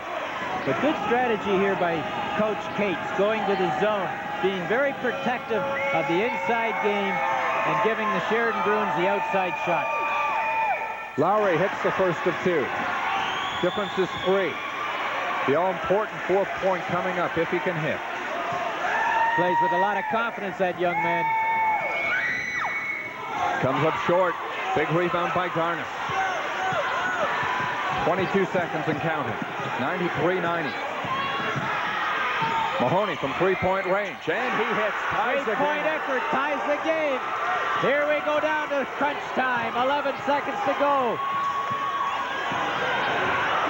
In traffic, Cohane Sutherland. That was Ebanks back outside. They battle for it. Jump ball call. Nice rebound by Sutherland. And the Humber Hawks, it looks like the possession arrow will be for them. Here it is here. Now he goes up. Sutherland's got the ball first. Then he comes over the back. He doesn't call a foul. I don't understand the call. Oh, Sheridan Bruins must have had the arrow. Well, buzzer sounds saying we're working double overtime tonight. We'll go to a second extra period with the score tied at 93. I don't know if Wayne Allison can handle it here with the Sheridan Bruins. They'll get another chance. We'll be back with more basketball in just a moment.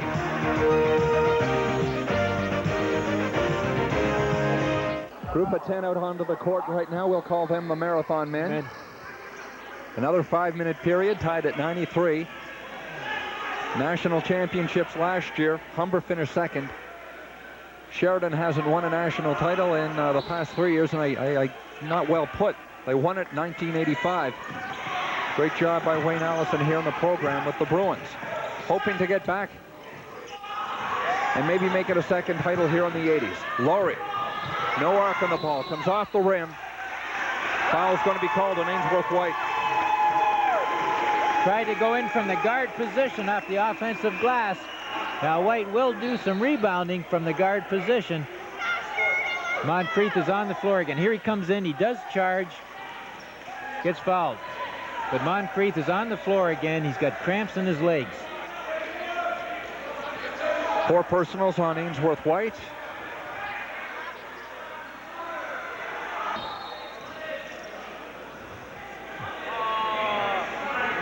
Tony Grandy assisting to the injured Hawk. Coach Cates is coming in now, just checking on him as well. Tough predicament here for the Humber Hawks. Need their big gun.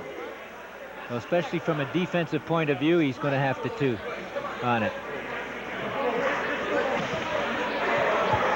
Indicating that their star player needs liquid. He's going to have to be helped off the court. And this is a tough break here for the Humber Hawks. And I doubt very much whether we're going to see Earl Moncrief back into this contest. Well, that will be a real loss, because not only from his offensive production, but defensively he was doing an outstanding job on the Bruins point guard, Mahoney.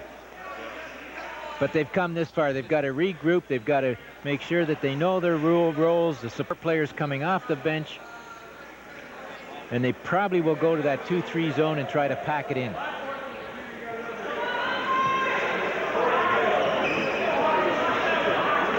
They'll give the leg the rub down. Hope it goes to work, and then Moncrief will be able to get back into this game. 4 minutes, 49 seconds to play in the second overtime. And Richard scores from the foul line. That puts them up 1.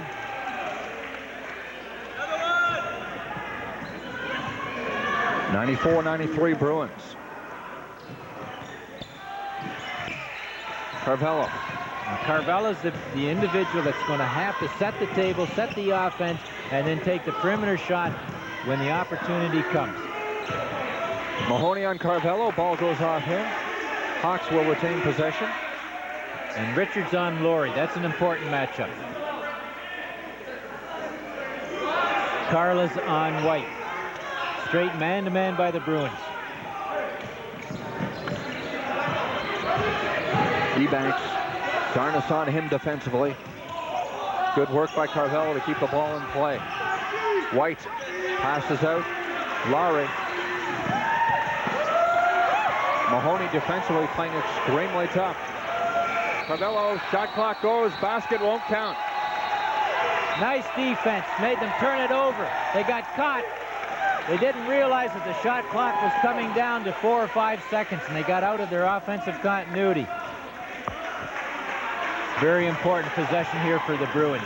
They can score here. That'll put them in great shape.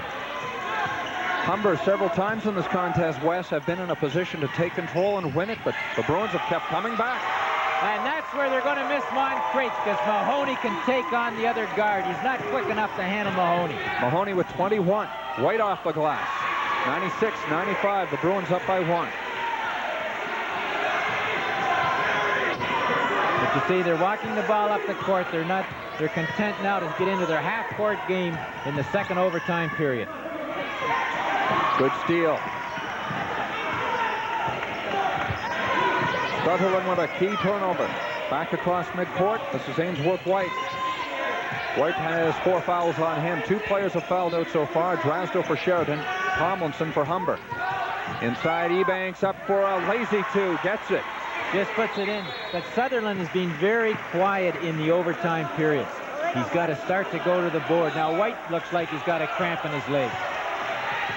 The Hawks in front, 97-96. 3 minutes, 16 seconds to play in the second overtime period. Harris. Lara. 13 seconds left on the shot clock. Clara back outside to Mahoney. Mahoney passes out. That zone is really giving him some problems from the perimeter. Good steal. Paris has a free shot. Takes it and hits. Great anticipation on the steal. Waited for the man to pass the ball, cut into the passing lane, tuck it away, and made an easy deuce. Paris with 18 gives his team the lead by 1. 98-97. 2 minutes, 36 seconds to play from three-point range. Off the rim, foul called on Garnis. Only his second. He let the man get inside position, and Garnis had to go over the back.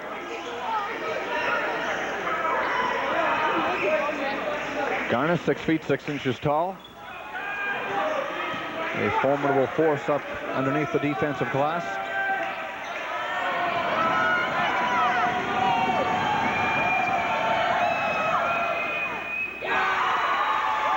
Ebanks misses the first. As a result, Sheridan gets it back. Across midcourt, 2:24 to play. You have to convert from that foul line in overtime. Mahoney in traffic. Ball batted out of his hands. Lowry came up with the steal.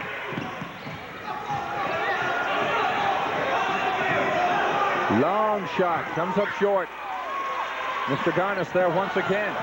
Lack of concentration, however, cost him. They throw the ball out of bounds. Exactly. You have to concentrate and focus on the basketball. Humber will take a timeout here to get under control. 2 minutes, 3 seconds to play in the second overtime period. Sheridan Bruins leading it by a score of 98-97. We'll return to Sheridan College in just a moment.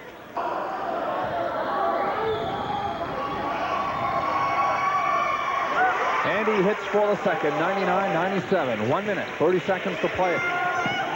Conceivably in the contest. Now the problem with the Hawks are firepower. They've got White off on them. They got Moncrief, two of their leading scorers. Carvello, lazy jumper hits. No, the hoop will not count. He caused the charge before he released the ball. Nice defense. They sealed the inside on the penetration. Here it is here. He tries to penetrate, splits the first defensive man, but not the second one. And he charged before he released the ball. Yet another timeout is called, Wes. Good timeout. Yes, time now for Sheridan to regroup. They've got the ball, and they've got the lead by 2. 99-97, and Wayne Allison wants to talk it over here before they head out onto the court once again. Well, he wants to use some time off the clock. There's no question. He's got 30 seconds on the clock. That would bring it down if he took the whole 30 seconds with only 42 left. And if he scored on the possession, it would give them a 4-point lead with probably around 42 to 43 seconds to go. And that would put him in great shape.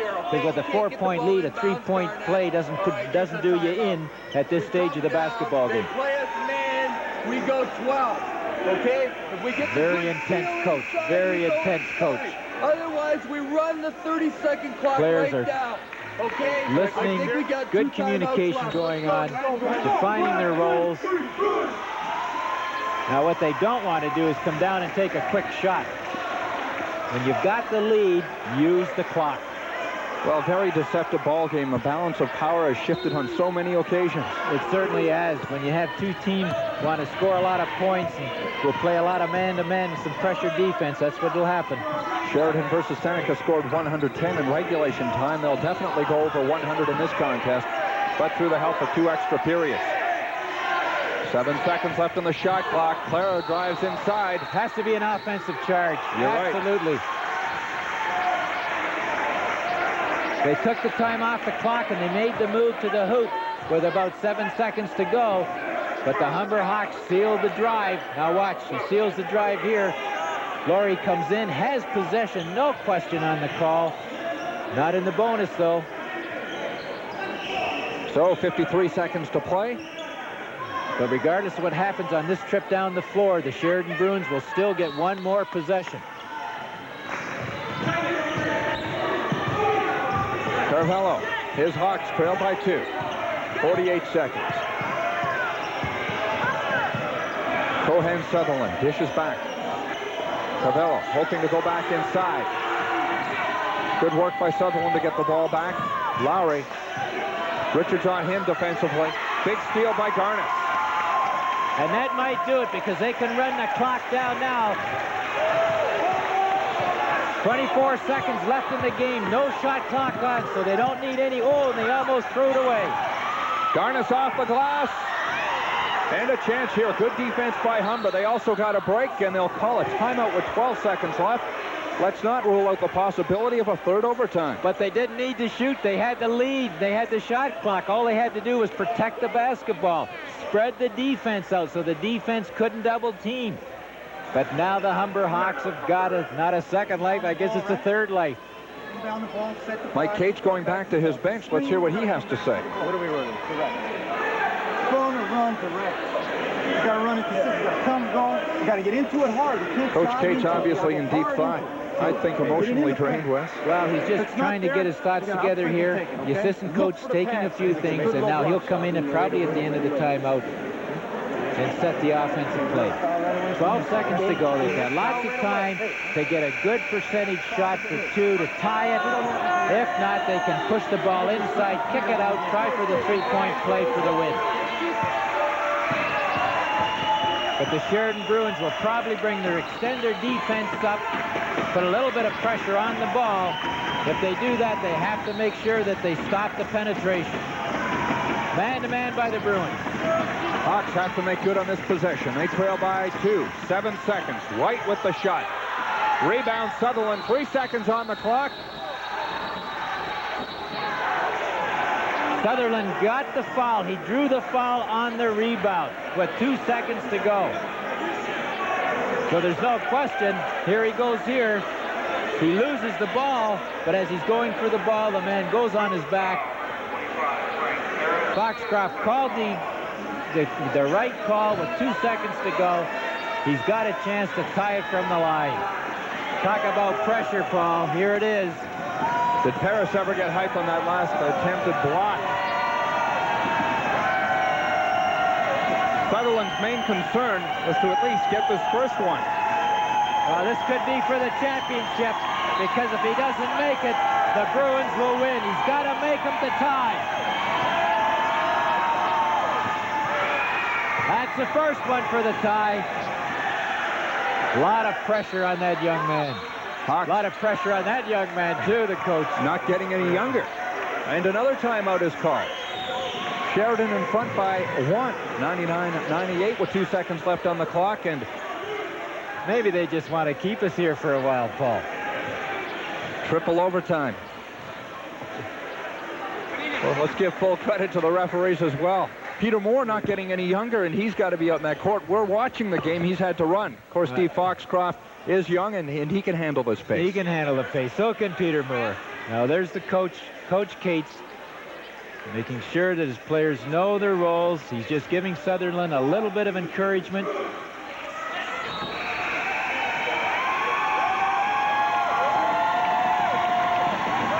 Well, the heat is on.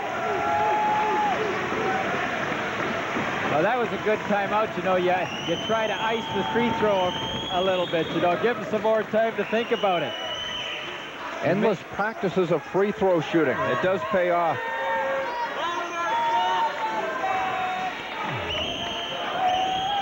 It may eventually pay off here for Sutherland. Sutherland West so far game high all round with 27 points. Well, he's played extremely well. But he'll need 28 to extend this game. He's made it. 1 second, and we are going to a third overtime period. Overtime. Boy, a lot of pressure on that young man. He stepped very coolly to the line. Made it. Mike Cates got a little smile on his face now. We've got 5 more minutes of basketball. The game is all tied at 99. Back to Sheridan College in just a moment. The difference between an ordinary day and an extraordinary one isn't really so much what you do, but who you're doing it for.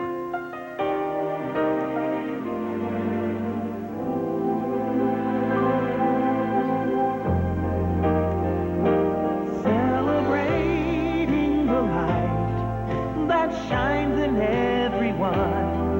Celebrating the light of the world. And we all can rejoice when our heart makes the choice to reflect the joy and keep it shining bright by celebrating the light. Whenever someone, somewhere, serves someone else, there is truly cause to celebrate. A message from the Church of Jesus Christ of Latter-day Saints.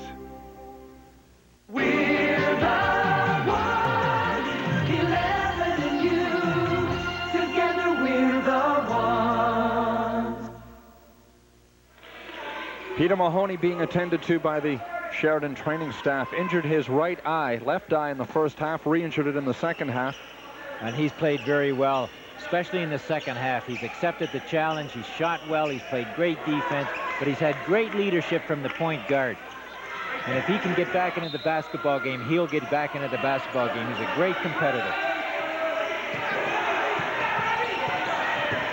Black. Back outside to Paris. Clara. Foul called. Chance now to close the gap. And it looks like White got a little cut too on that. He's on the bench for the Humber Hawks.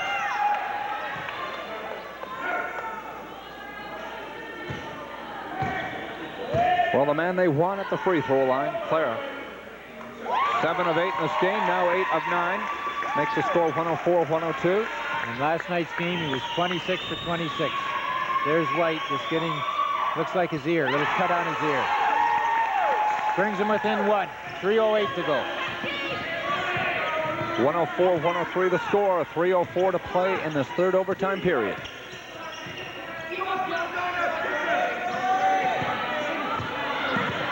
Lowry. 3-point range. He's going to come up short. Ball goes out of bounds, and Sheridan will get it back.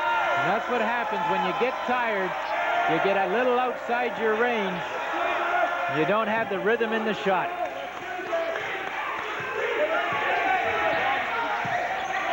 Back outside, Kelly Flack to Paris. Clara. Flack. Clara looking for Richards inside. Doing a nice job in that 2-3 zone.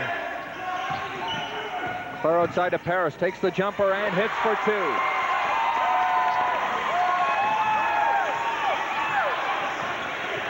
$16 points for Errol Clara. Gives his team the lead, 105-104. The edge shifts the other way toward Sheridan. Carvello in traffic. Loses the basketball. Good work by Kelly Flack to pick up the steal. Great work by Flack at the guard position. Come in a supportive role for Mahoney and has done a nice job here in the last minute and a half. 1:55 and counting in this third overtime period. The Bruins leading the Hawks by 1. You're watching the OCAA Men's Championship. Off the backboard, Carvello finally corrals the basketball, gains control, brings it back up court. Black on him, doggedly defensive. This is Lowry. Takes the shot inside the 2-point line. It's off the mark regardless. Garnis picks up another big defensive rebound. And they've forgotten to look inside the Sutherland. They have to start to look inside the Sutherland, especially with White off on the bench. Now White's coming back in. They need him for the last minute here. Paris backs off, takes the shot. It's off the mark. Ebanks comes down with it. Foul called on Clara.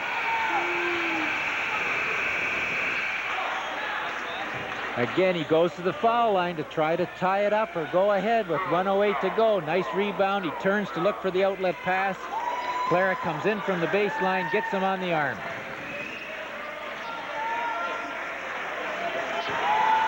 .108 to play in this contest.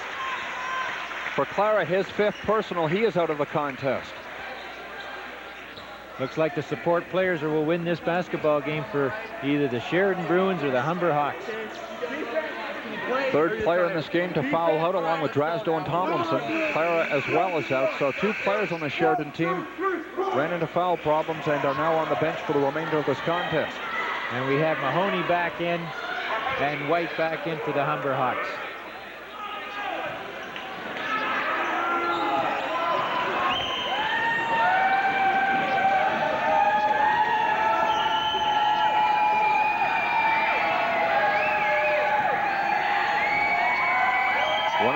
.104.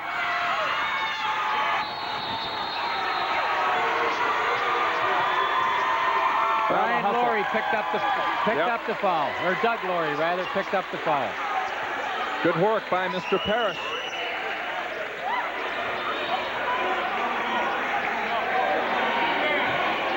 He's played his heart out for the Humber Hawks. He goes in, he tries to get the ball, he gets shoved by White a little bit, then he's got his arms around him.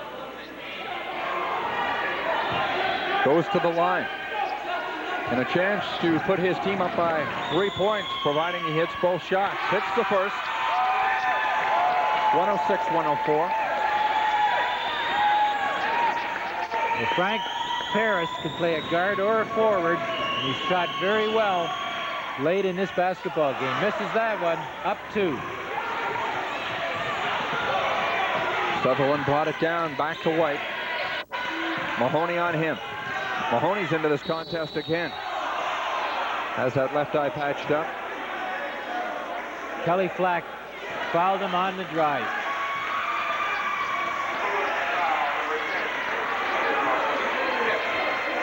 Officially 56 seconds to play in this game. Mike Cates wants to talk to his kids. Wayne Allison will do the same to the Sheridan Bruins. The Bruins in front by 2, 106-104. And don't go away. We could be back for quadruple overtime. We could. But again, we said earlier that the game will be won on the foul line, and it's going to come down to who's the better team from the foul line and who can execute. That mustache of Mike Cates appearing to get grayer as this game goes on. 1, 2, 3, watch. Play hard, no fouls. The hair in his head appears to be okay. It's the mustache that's going gray.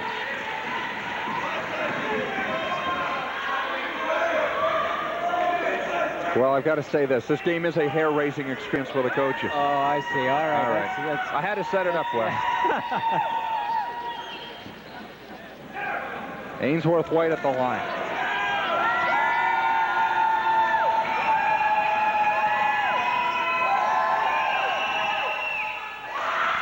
Nice touch on the good follow through. Great focus.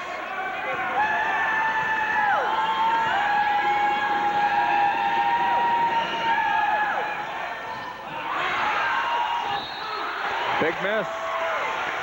Fortunate bounce for the Bruins. They get possession, and they lead by 1, 106-105. Bit of a man-to-man press here, trying to get the first trap.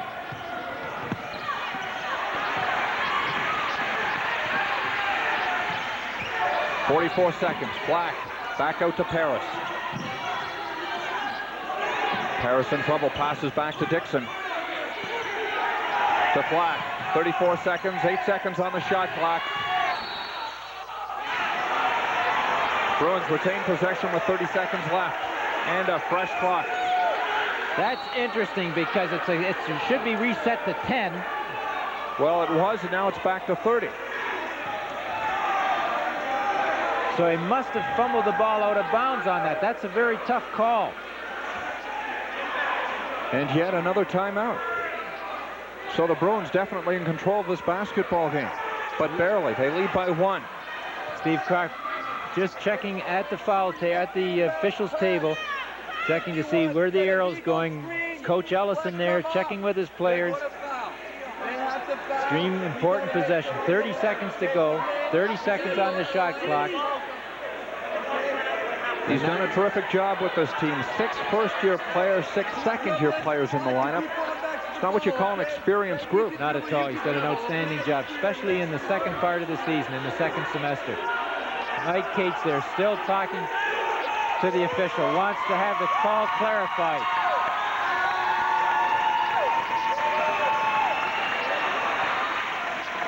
If you've just joined us, the Sheridan Bruins and the Humber Hawks are contesting the OCAA championship.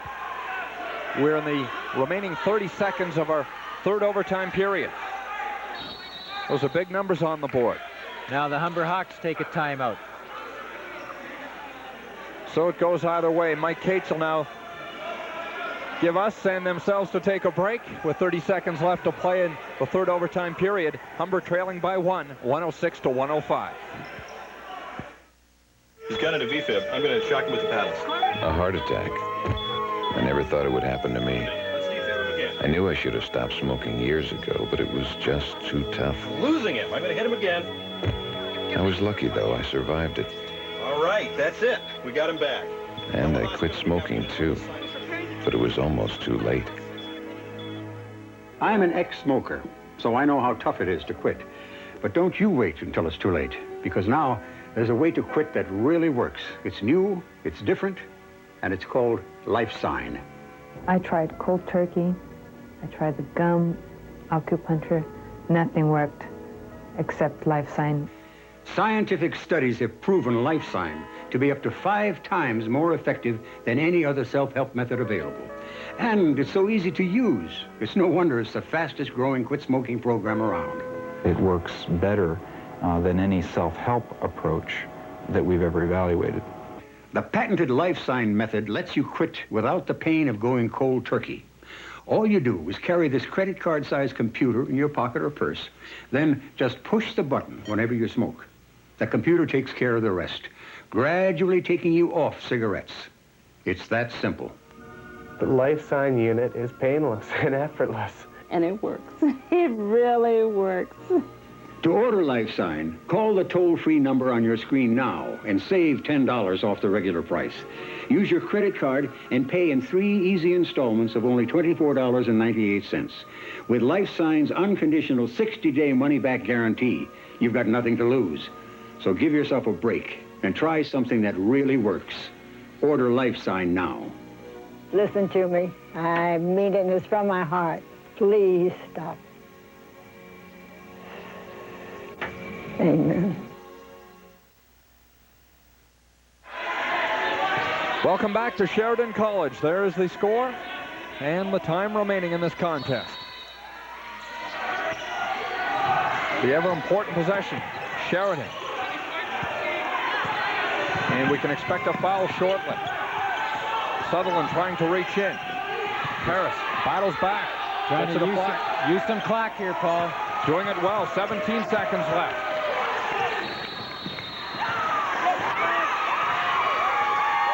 And Sutherland picks up the foul. That's number 5 on him.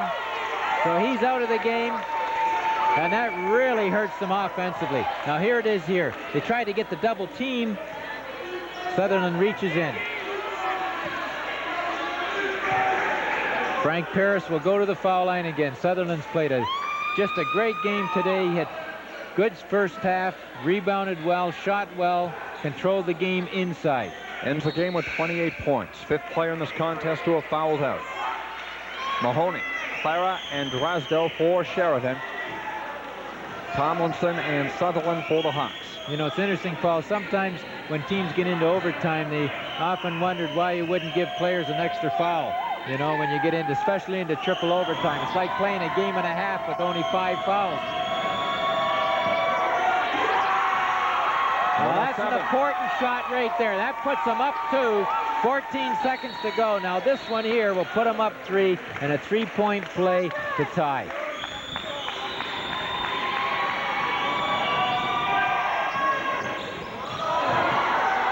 Laurie hauls down that ever-important rebound. Out to Carvello. Now under 10 seconds to play. Ebanks will take it up himself, up off, misses. Rebound is Garnis. Foul is called on. And that should be the basketball game. White went in, tried to get the offensive tip, and he fouled him. All he has to do is make one of these, and I guess the game would be over with 3 seconds to go, but I don't know, Paul. Stranger things have happened. 3 seconds to play in this contest.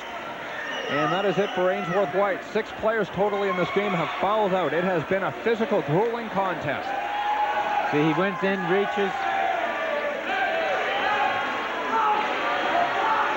It's a great one to win, but a heartbreaker to lose, Wes. Absolutely. Very physical game, but a very emotional game, especially when you have to play triple overtime.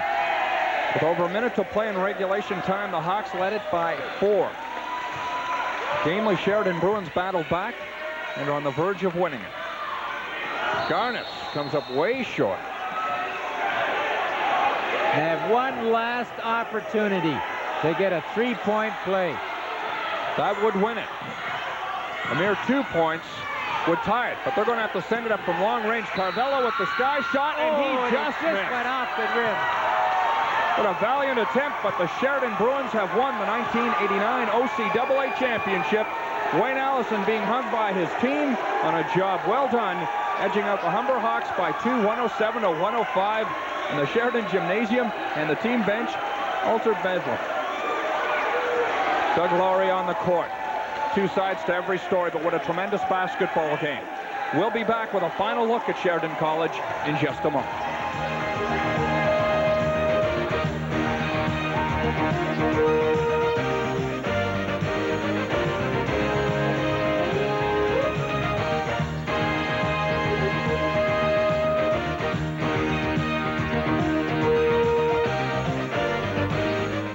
And here he is, the king, Elvis Presley, taking audiences by storm in his smash hit movie Jailhouse Rock. Walking through a party in the county jail. The prison band was there, they began to wail. The band was jumping and the joint began to swing.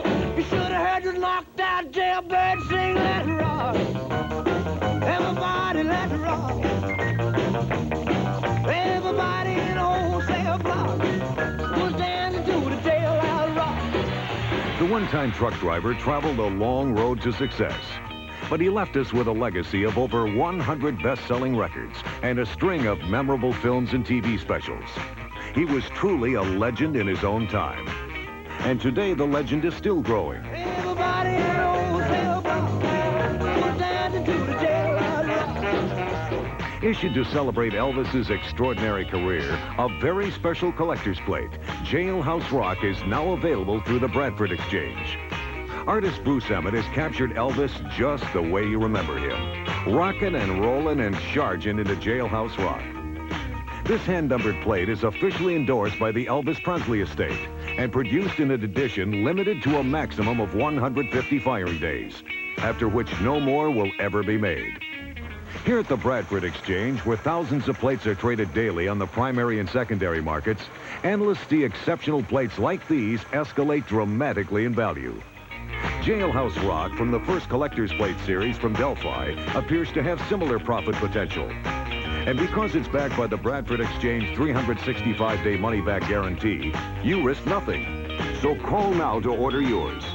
The issue price is just $39.75, and you can charge it to your Visa or MasterCard or order COD. Call this toll-free number to get your Jailhouse Rock plate while it's still at issue price. Wayne Allison and the Sheridan Bruins are the 1989 OCAA men's basketball champions, barely by 2 points in triple overtime over the Humber Hawks. Paul Hendrick and Wes Hicks back here at the Oakville Gymnasium, Sheridan College. Just a great game for the victors, and I'll tell you, they're going to go to Edmonton a tired bunch. They sure are. That was a great game, especially in triple overtime, but it's tough to play in overtime without your all-Canadian point guard, Moncrief. They really missed him in the overtime period. He, of course, had problems with cramps. Next week, the Silver Fox basketball championships from McMaster University, Sonia Northern versus the Runnymede Redmond. We'll have it for you next Saturday at 2 o'clock. On behalf of Wes and the rest of our CHCH broadcast crew, Paul Hendrick saying so long from Sheridan College.